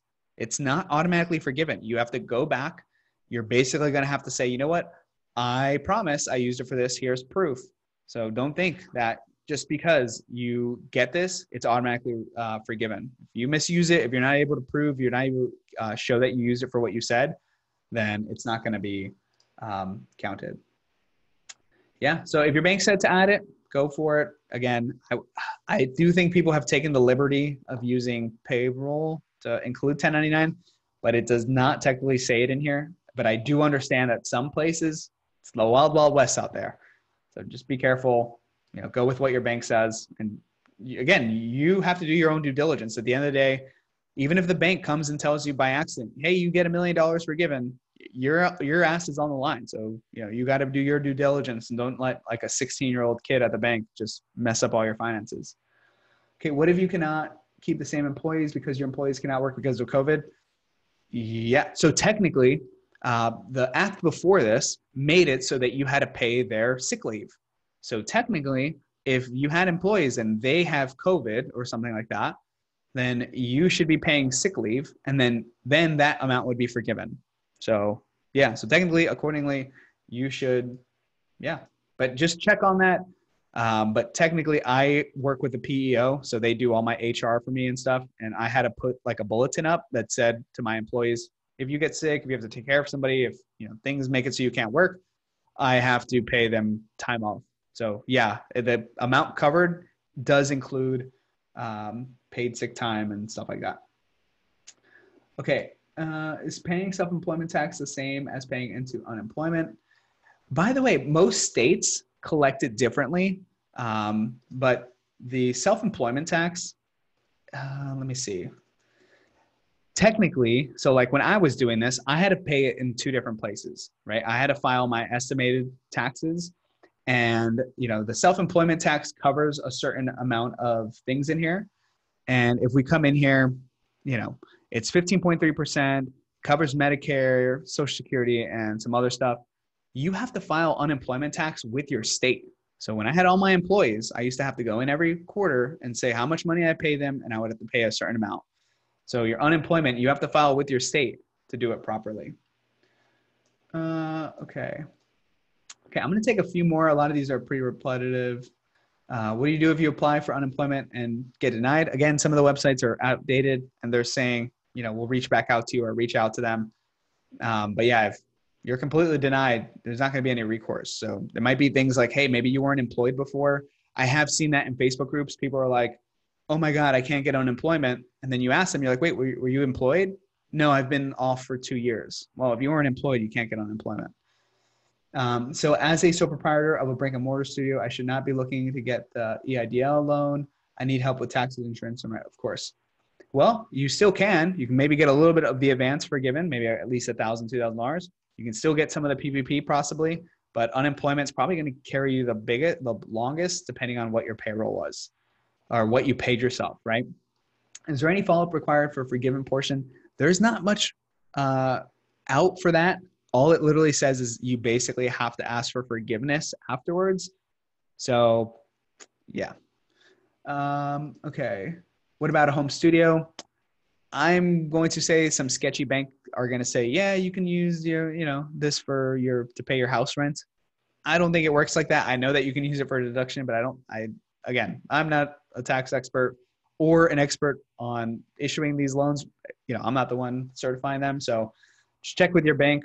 You're going to get a wild, wild west of answers. And some banks, you're going to hear some people say, yeah, my bank teller did it for me, or my loan officer. And some people said, hell no, they're not going to do it. So question, my bank, Navy Federal Credit Union says business membership. Yep.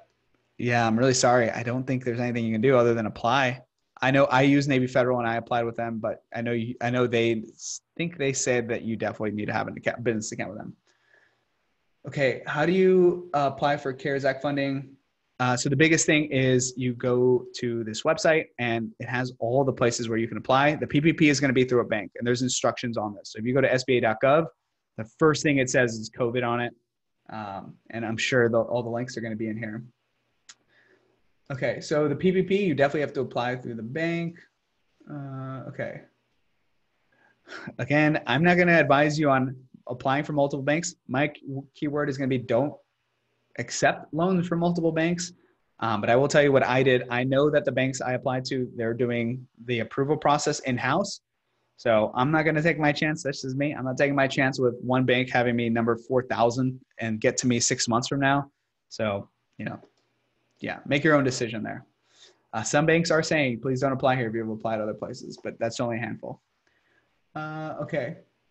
So SBA website does say, yep, starting April 10th, independent contractors and self-employed can apply and receive loans through the payroll and certain expenses. Yep.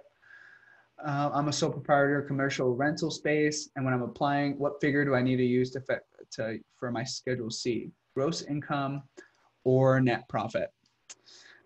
So technically, if you are doing your Schedule C, right, and you're claiming your income, you would not use your gross income. That's not your payroll, right? If you run a a restaurant, you know, and you make $2 million, but your payroll is only 70,000, you're not going to use your gross income for that, right? That would mean that you'd get $5 million.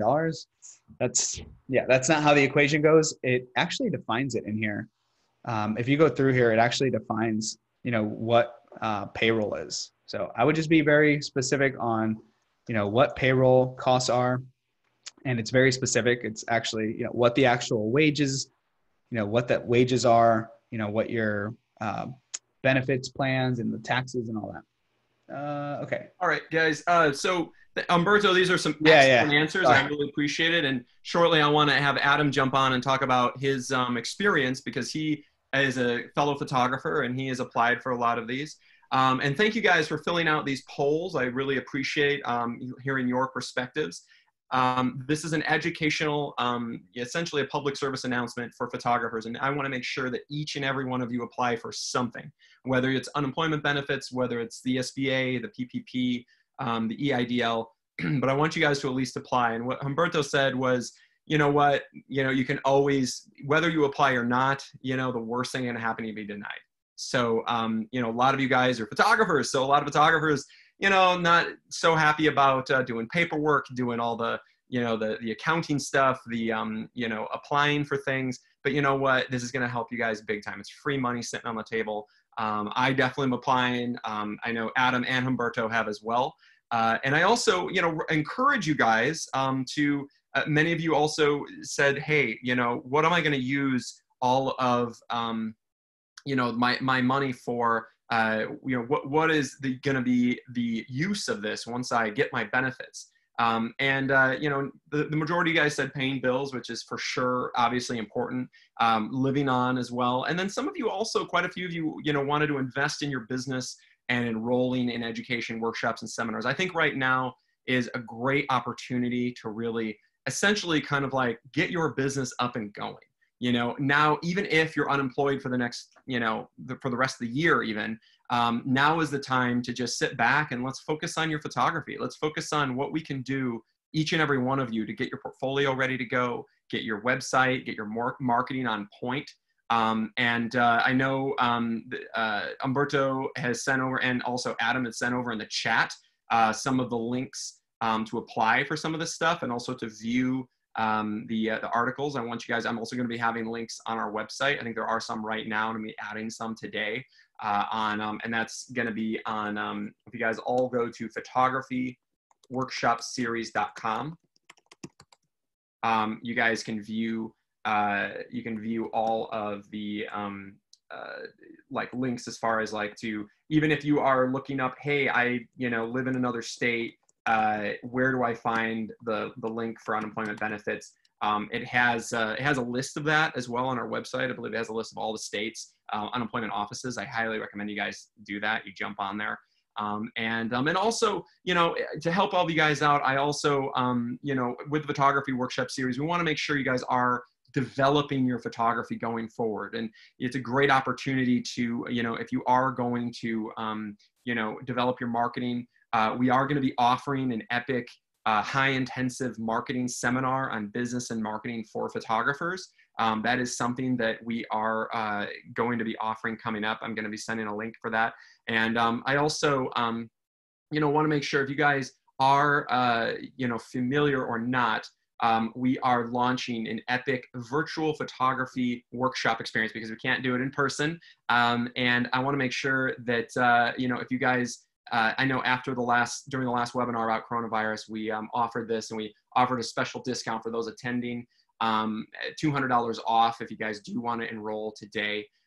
This is something that I highly encourage you, because it's going to be just like our high intensive, you know, in-person workshops, but this experience is going to be all virtual. So you can do it from the privacy of your own home, and you can actually, you know, be photographing alongside and following us along. We're going to have actually a top tier fashion model on location in Hermosa Beach, and we are going to be photographing, and I'm going to be showing you some lighting techniques and strategies. We're going to be talking about business strategies, marketing strategies, and it's going to be a real intensive 2-day full-scale experience. And I want to make sure if you guys are interested or have been looking at our workshops for a long time, you know, we're here to give a lot of you know, great information and free advice. And we've been doing these webinars pretty regularly, but we're also offering some really elite exclusive experiences for our photographers. And by the way, guys, our workshops, we've been doing them for 11 years. We've directed over 120 of these.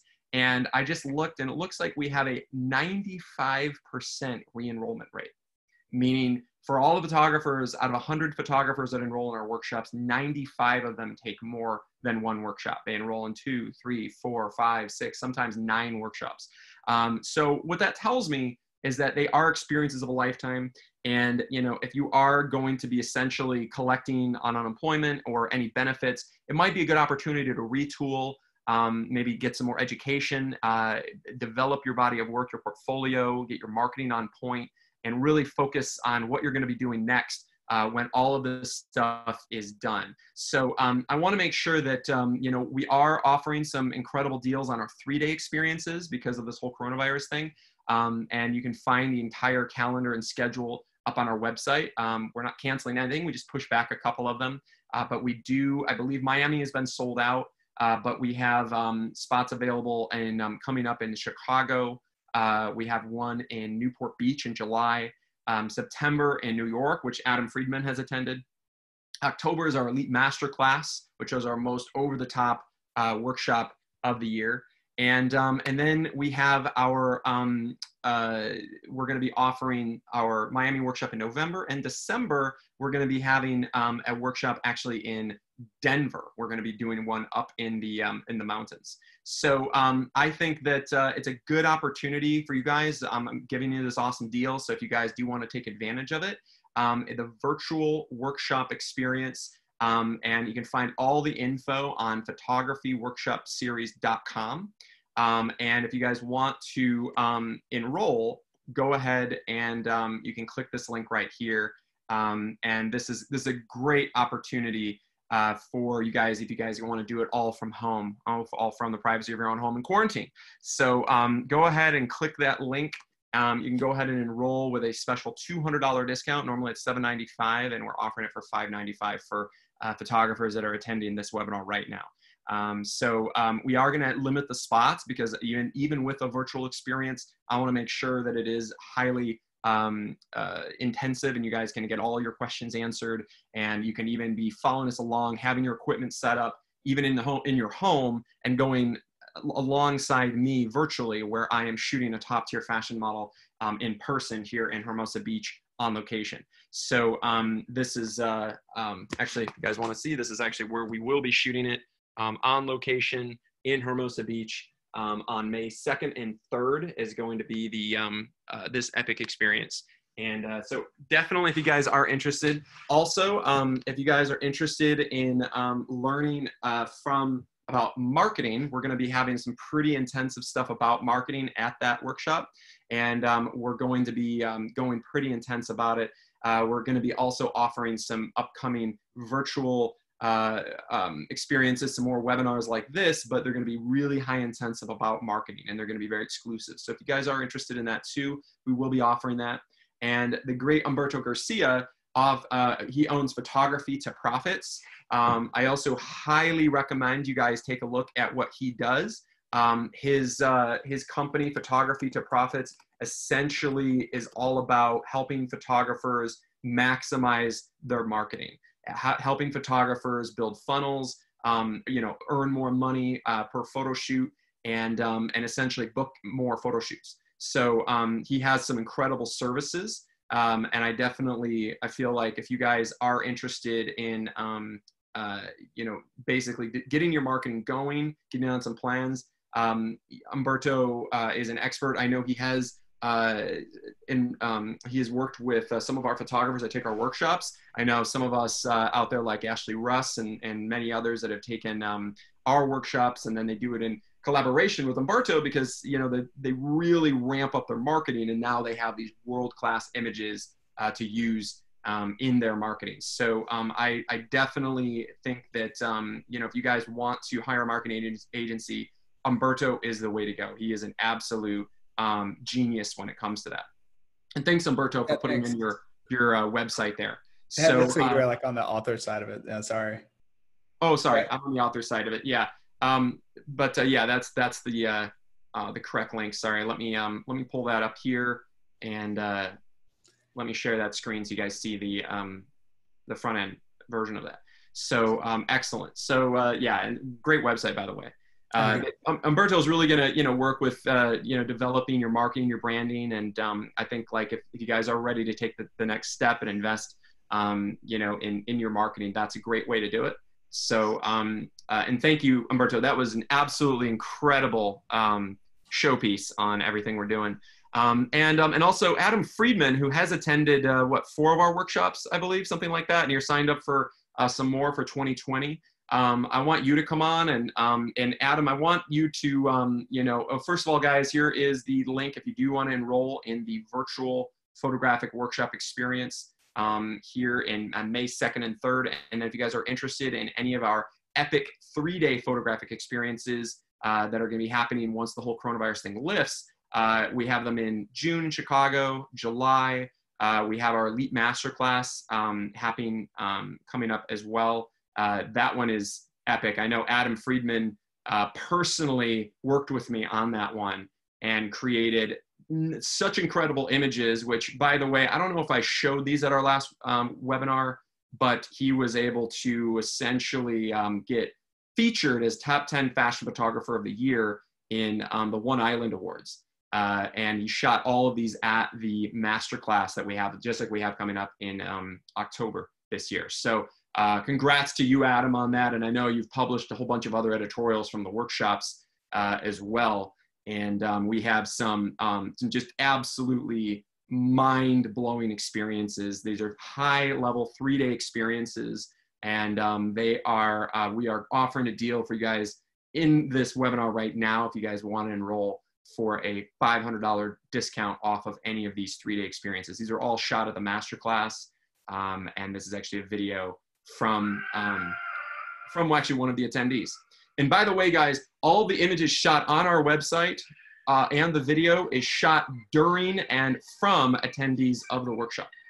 Unlike most of the other workshops out there, we only work with the top A-list models and supermodels from Ford, Elite, Wilhelmina, Next, Vision. We bring in top photography agents that represent photographers at major agencies, photo agents, as well as we bring in world-class art buyers, creative directors that hire photographers on $500,000 campaigns. And you get to personally have a 3-day intensive experience where you'll be shooting on all 3 days. Day 1, a lighting demonstration and shoot with one single model in studio. Day 2, on set, shooting a world-class, commanding a set of top-tier fashion models from the biggest models and supermodels in the world, and shooting at just mind-bending locations. Like this one was actually shot at the U.S. Olympic Training Facility for Equestrian in Los Angeles. And then also we have our Epic Lifestyle Days, which is pretty incredible. So if you guys are interested in enrolling in any of these experiences, you can go ahead and click right here on the website and go ahead and enroll. And you can even get in with just a little deposit too. If you wanted to enroll with a $500 deposit, you can do it, and we will honor it if you enroll today with a $500 discount. So for those of you guys are all going to be receiving benefits, hopefully, anywhere north of $23,000 to $33,000 in benefits, and might be a good opportunity to invest in your photographic career going forward.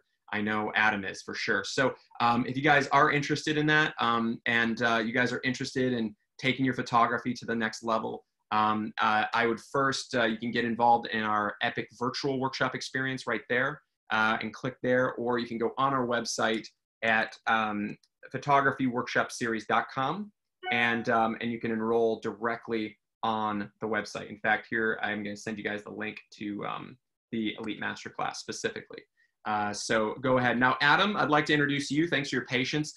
Tell me, go ahead and tell me about your experience about first of all, applying for the SBA stuff and or the EIDL. I'm sorry, the EIDL is what you're applying for, and what that was like.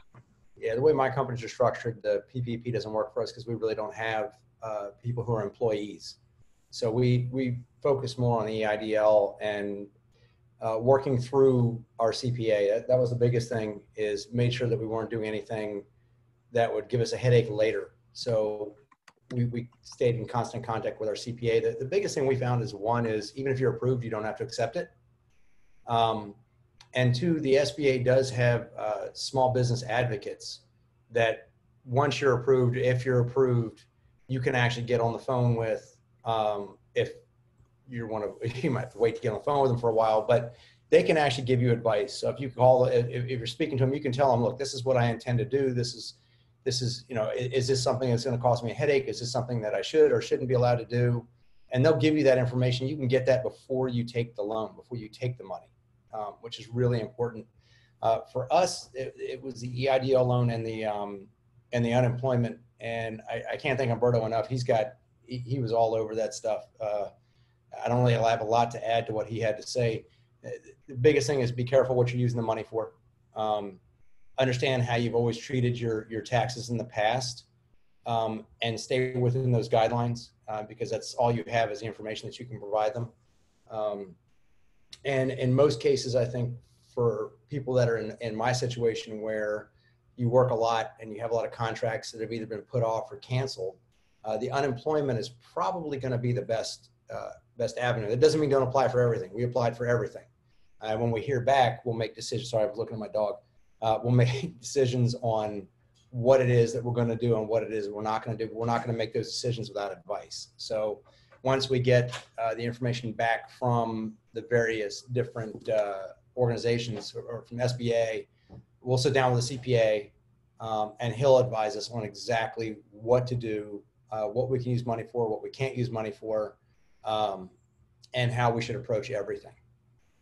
So I can't stress enough working with your CPA. The other is be patient with your states.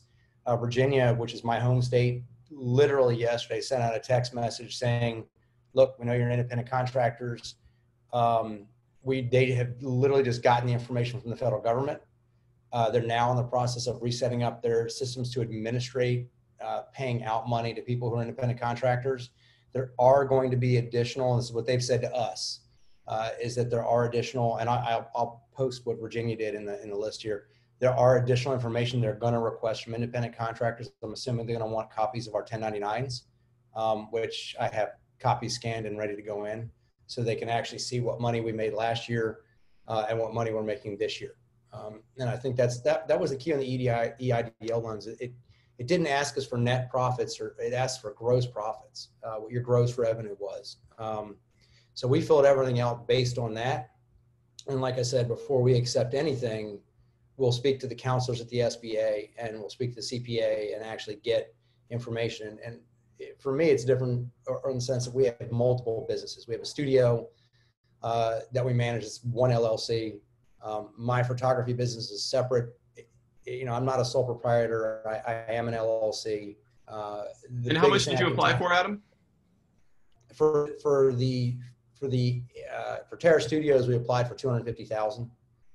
We probably won't even need close to that. It just depends. I mean, for us, if we go 6 months without income, I mean, all of our contracts are frozen right now, especially the ones with large magazines. They're just not doing any jobs because there's nobody wants you coming in their office buildings. We do a lot of commercial jobs for big banks and financial institutions, like doing their annual reports and doing the videos and things for them. All that stuff's on hold, and we have no idea whether it's going to come back or whether it's going to get canceled. So what we did is we applied as if we were going to lose it. If it turns out that we don't, we won't take any of the SBA loan. We just won't need it. But if it turns out that we do end up losing it, then we're going to see what we can get, what we can use, and how we can use the money to keep a business going. Businesses all have debts and they all have other things. Now, the one thing I would say, the one thing I did check, and this came, I don't know if we brought this up today, is most states, when you register a business, every year you file an annual report, which is literally just going to their small business website saying, yes, I'm still in business, and pay your fee. Check and make sure that your LLCs are still in good standing with your state. One of the things my CPA threw at me, and he used to work with the SBA, is we needed to check that. And I went and checked it, and of course we had paid ours, and ours came back. You can actually look up and see if you're a business in good standing on their website. And for each corporation or each LLC that we have, we checked every one of them to make sure we're in good standing If we weren't, we would have had to file the reinstatement paperwork and then file anything else. Because I think that's one thing I cannot imagine that the SBA is not going to check to find out whether your business is a business in good standing or whether it's you let the business go. So I'd recommend checking that to make sure, and making sure that your business is still a business in good standing. The other thing is there is that new thing, the pilot program loan that you can get. That's a $25,000 loan. I've talked to both of my banks about it, both of which are doing the PPP loans, and both have said they've gotten no information from the government on those loans. They both said that they'll get back to me once they have that information. That's the pilot program for an advance for small businesses. That's the third part of that loan. But both of my banks have said, and they're both, like I said, participating. They have no information on what to do with it. So I think part of this is just be patient, and keep checking back with all your resources to see what you are and are not eligible for.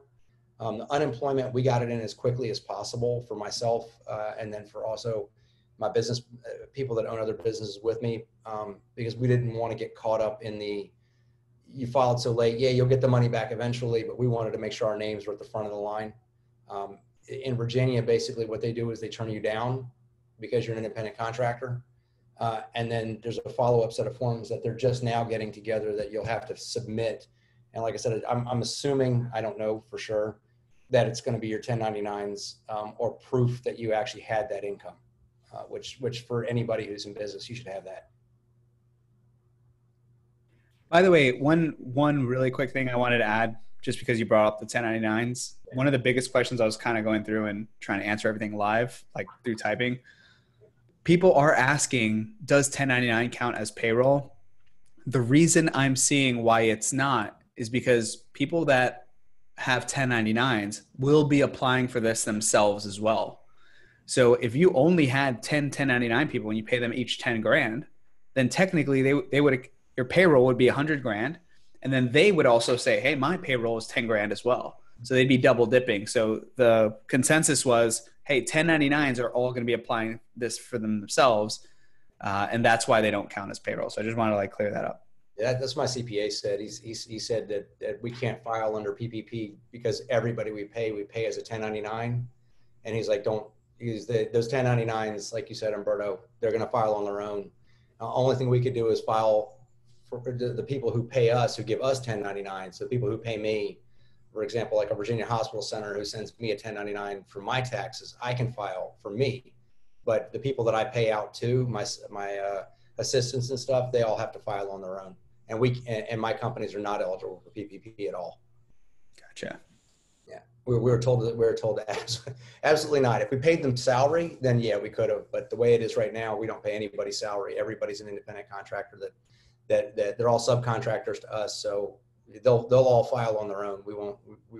There's nothing we can do for them.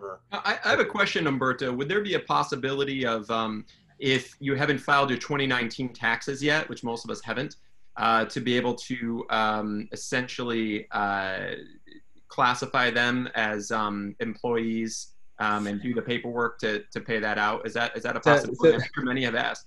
So the problem is so I'll give you for myself. Last year, my payroll was 160,000. No, sorry, it was closer to 250,000.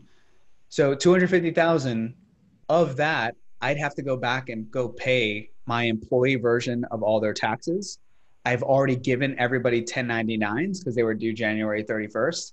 They've filed their taxes. So to go back and say, just kidding, no 1099s, and hey, I have to go back and pay back taxes, it'd be a complete mess. And it'd probably look really bad considering some of your 1099s have already filed their taxes. So I do think it's virtually impossible, and you'd be on the hook for a bunch of missed payroll taxes because you technically, if you're doing payroll for people, you should be withholding their taxes, their Social Security, Medicare, and then you have to contribute as well. You have the employer match.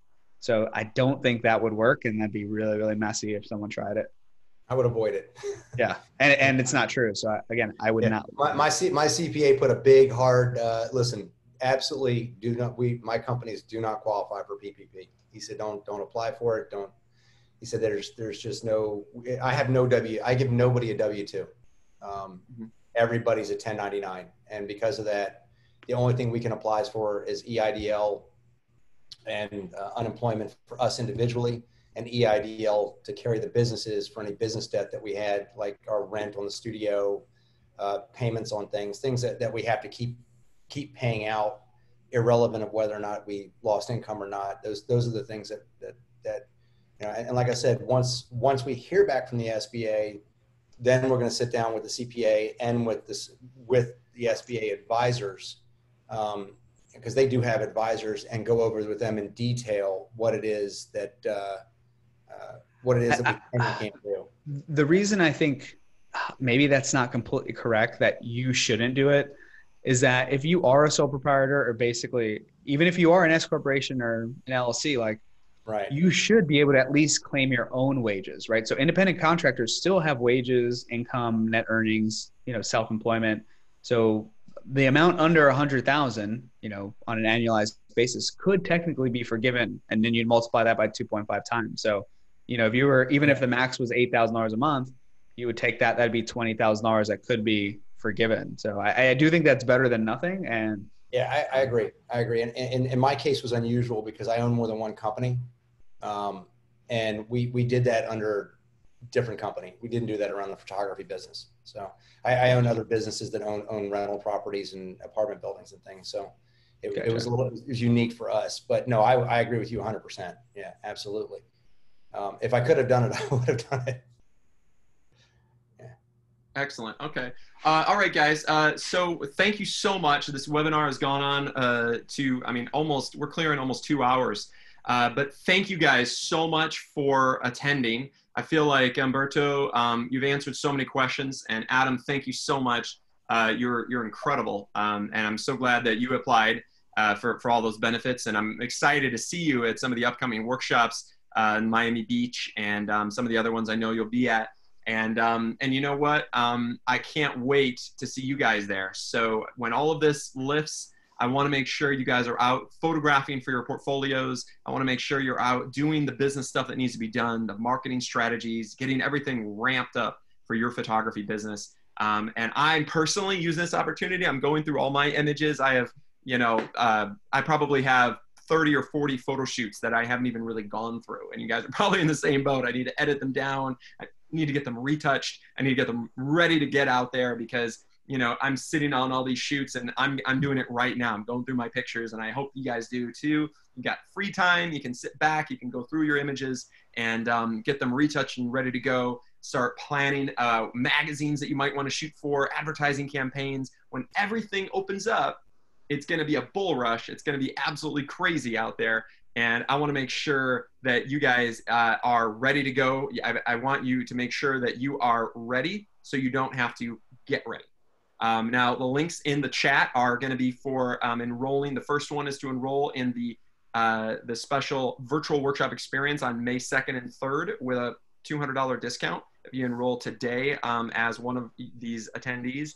And the second link is to get to our website and check out the Los Angeles workshop. That's at the Elite Masterclass. Now, we do highly recommend that you take at least 2 main section workshops before attending the masterclass. Adam did. He came to some of the most incredible ones. I think you did, was it Dallas and New York first before attending the masterclass? And he was ready to go, because we kind of want to qualify you and make sure you are ready to showcase your work to these top decision makers. And I know that you had attended New York. And by the way, Adam, didn't you got something coming out that's being published from the New York workshop, didn't you? Hold on. Wait a second, see if you can see it. Oh, there it is. There it is. Here, let me stop my screen share. Show it, the cover right there. Yeah, number 8 magazine out of Australia. And I got to get a copy of that, Adam. You shot that at the workshop and got published. I got to tell you, the one big thing working with you is been the ability to work in the directing and the producing side of everything. Actually getting to get some of those ideas out and actually produce them. That's one of the things I loved about the masterclass, was that you and I had been talking about that location and talking about parachutes and all kinds of other things, and we were able to put all that together and actually turn it into reality. And that's a shoot that if I tried to do it on my own, I probably would have had to take a second, third, and fourth mortgage. So being able to put something together like that, and that's kind of what separates things out a little bit is look, there's lots of places to go shoot. There's lots of workshops. I've taught hundreds of workshops, but being able to get together with a group of people that are all at that upper level and actually get some of those ideas out and produce some of the shoots and the imagery and the videos that, actually feels like you've gotten some of these things that are trapped in your brain out and onto a screen. It's kind of a good feeling. Yeah. Definitely. And Adam, I mean, you're an incredibly talented photographer yourself.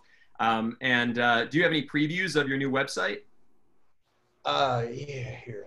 That's what I've been doing most. What's the URL? Let me pull it up for you. Let me make sure I'm giving you the right ones.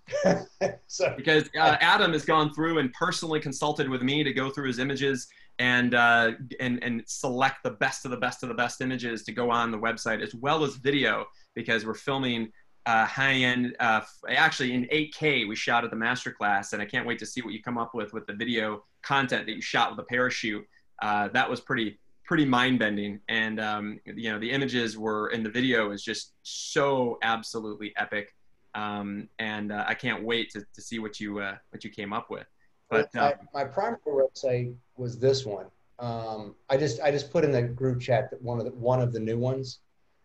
This was my primary website. And one of the things that you and I talked about, and other people and I talked about, was that the aefriedman.com, which is my primary shoot, it's a website. It just has too much stuff on it, way too much stuff. It's not directed at one style of photography, so it confused people when I used it for marketing. One of the things that you had told me to do was to basically get 5 separate websites that were very targeted, so that was sending stuff out. The Adam A. Friedman is the first. That was the first one I've started to break everything down. That is strictly a lifestyle website, slice of life website. And it's still under construction, but you can see where it's going. But it only represents one thing and nothing else. And then hold on a second, I'll give you another one of them. So basically there'll be a fashion website, a slice of life website, a swimwear website completely separate, swim and fitness website, basically taking what's on that big website, the aefriedman.com one, and separating it all out into multiple different websites. And that's the one thing, this whole thing has done, is given me time to be able to go out and start to separate all this stuff out, so it doesn't. Yeah, I wanted to actually do your aerial section, because this was shot at our New York workshop. This is the location we had. It was a castle designed to be identical to King Henry VIII's palace for the 1500s. And we had this entire sprawling estate as our location to shoot at. And the content that Adam shot was actually what just got published in number 8 magazine. This is the location. But we offer aerial drone operation and photography and video production at every single one of these experiences. So the content was just incredible. So kudos to you, man. This is epic. And actually I'm super amped about your fashion section.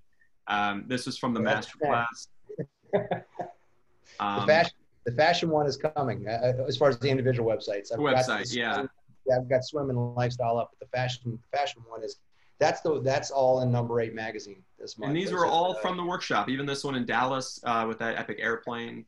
And then this stuff at the castle is just mind-bending. And I want to see more of the stuff from the masterclass. I'm so impressed. But yeah, so guys, it's edited. I just got to do something with it. I just got to get it up on the website and get it. I'm holding off really getting any of that on the website right now, because I've got 3 magazines that are looking at it, and a couple of them they don't want it out there before they make up their minds whether or not they're going to take it or not. But I think I'll have some news on that probably in the next day or two about which magazine that's going in. Excellent.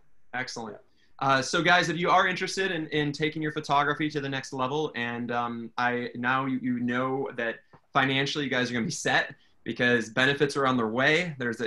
You can breathe a big sigh of relief, because even if we're not getting booked on photo shoots, we can still get some government funding that's going to get us by. It's going to pay our rents, our mortgages, It's going to pay our bills, and I'm feeling a lot better about it. And I feel like it's also a good opportunity for us to essentially, focus on what's next in our photography. And during this crazy time, I want you guys obviously to stay safe and stay inside, and use this as an opportunity to go out there and just really revamp your body of work.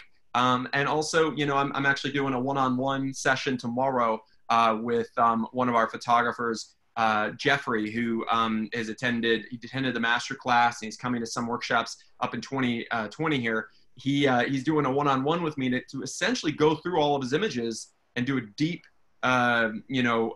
edit about what are the best of the best of the best images. And, we work with our photographers, and it's important to me that we work with you before the workshop, during the workshop, and even after the workshop to make sure that you're achieving all of your photographic goals. And during this time, during this whole era of coronavirus, I want to make sure you're still going to be focusing on the end goal, because when all of this lifts, you're going to be back in action. And I want you to be so well prepared and so ready that you just don't have to get ready.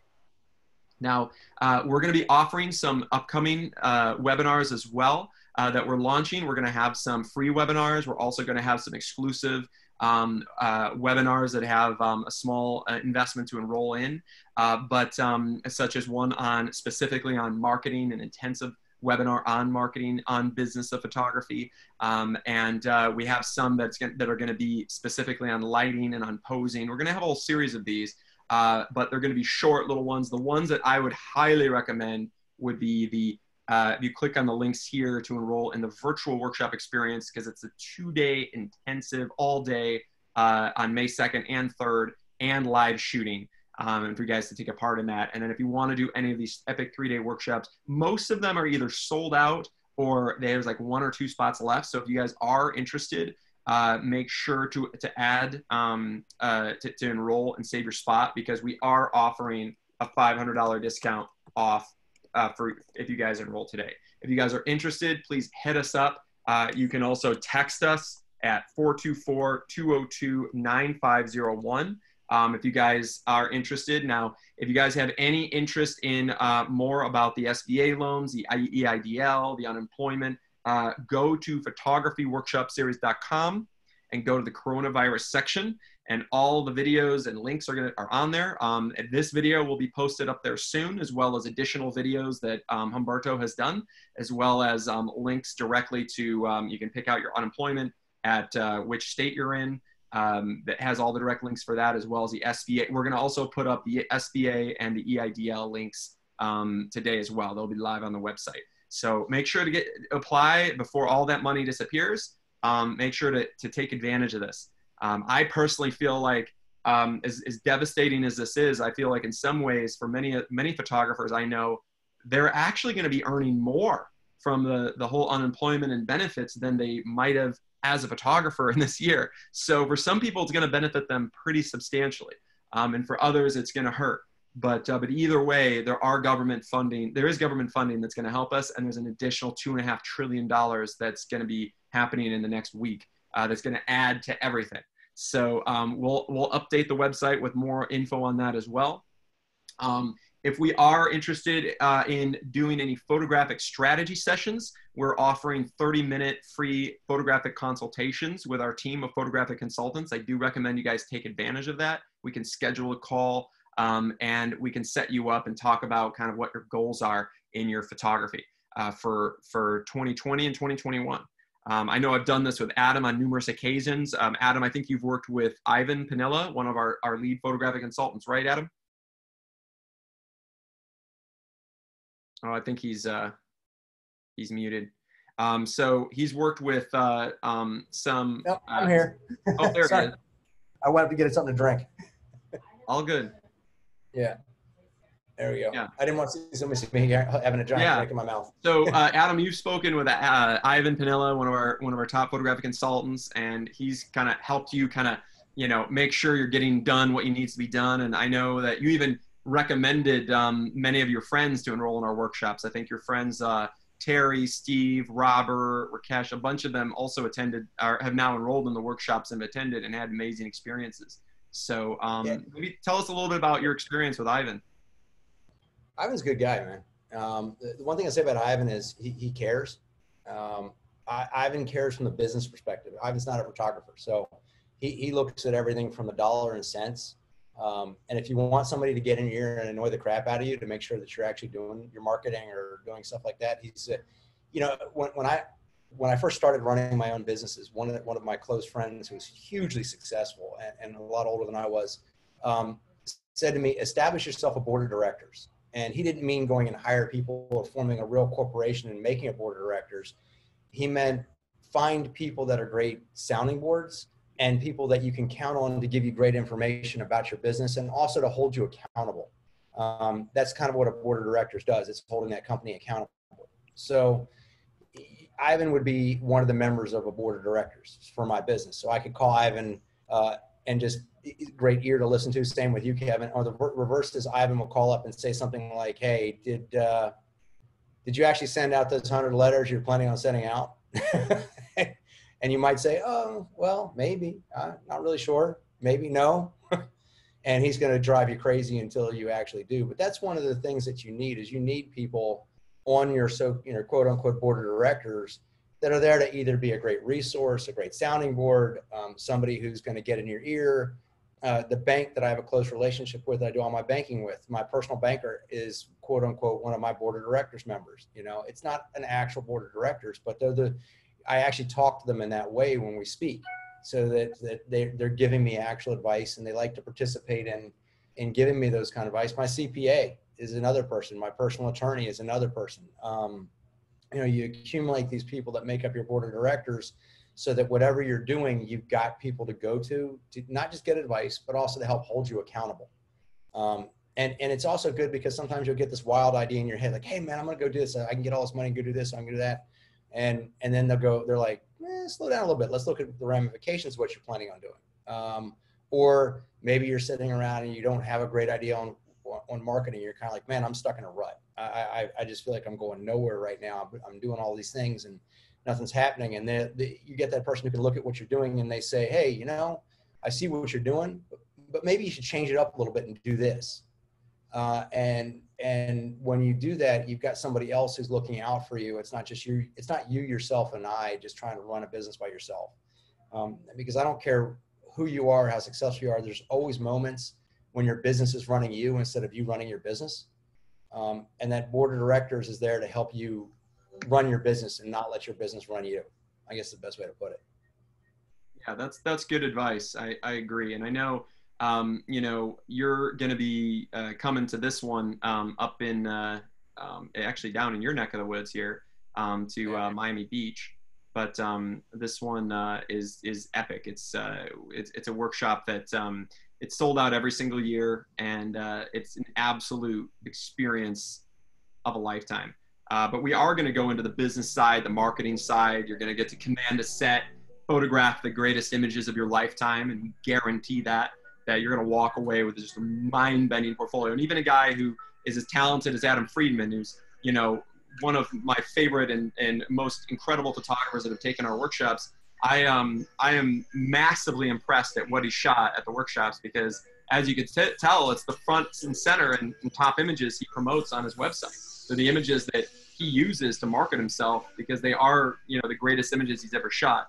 And I'm super proud of him. And I'm proud of each and every one of our photographers, because they get to walk away with these images that are just, and video that have taken them to that next echelon. So, you know, I know this is tough. You guys are all at self-quarantine and we're not able to do these shoots, but you know what, we can at least look forward to what's next. So, and I want to make sure you guys are really focusing on what's next in your career, what's next for 2020 and 2021. Think ahead. And remember, we're here for you. We legitimately are at the Photography Workshop Series. That's why we give these epic free webinars, just like we're doing right now. And I want to make sure we're doing this because we want to help you guys. We want to make sure you're going to get the benefits you need. We want to make sure you're going to prosper in 2020 instead of being in fear. So anyway, we're going to take off now, and thank you guys so much for attending. I really look forward to it. If you guys want to watch this in rebroadcast, you'll have an ability to. There'll be a link sent to you guys after the workshop or after this webinar. You'll be able to watch it in full rebroadcast. We're also going to post it on our website and at our YouTube channel for photography workshop series. You can join. You can also follow us. We're on Instagram at Travel to Earth. That one, I also recommend you guys take a look and add me on there, hit me up. I love hearing from photographers all the time. I'm all about building community and helping photographers because that's extremely important. Here is our Instagram on here. And you can see also our television productions, which are also all halted. I had a huge commercial that was coming up this month, also halted. Everything's on hold, but that's okay. Even though financially it's tough, I'm looking at, okay, how can I maximize this time? How can I stay safe, stay home, and still maximize my career going forward? So anyway, take care, guys. Stay safe. Keep on the social distancing, and please, if you guys have any further questions about what we have talked about today, feel free to reach out to Humberto because he was the presenter of all of that. I also highly recommend his marketing services. He's amazing. And please, if you guys are interested in any of our upcoming experiences, take advantage of this epic $500 deal that we're offering today. So hit me up. You can text message me at 424-202-9501. And we will set up a consult with you as well about even just a brief photographic strategy consult about what to do next. So take care, guys. Have a good one. And I look forward to seeing you soon.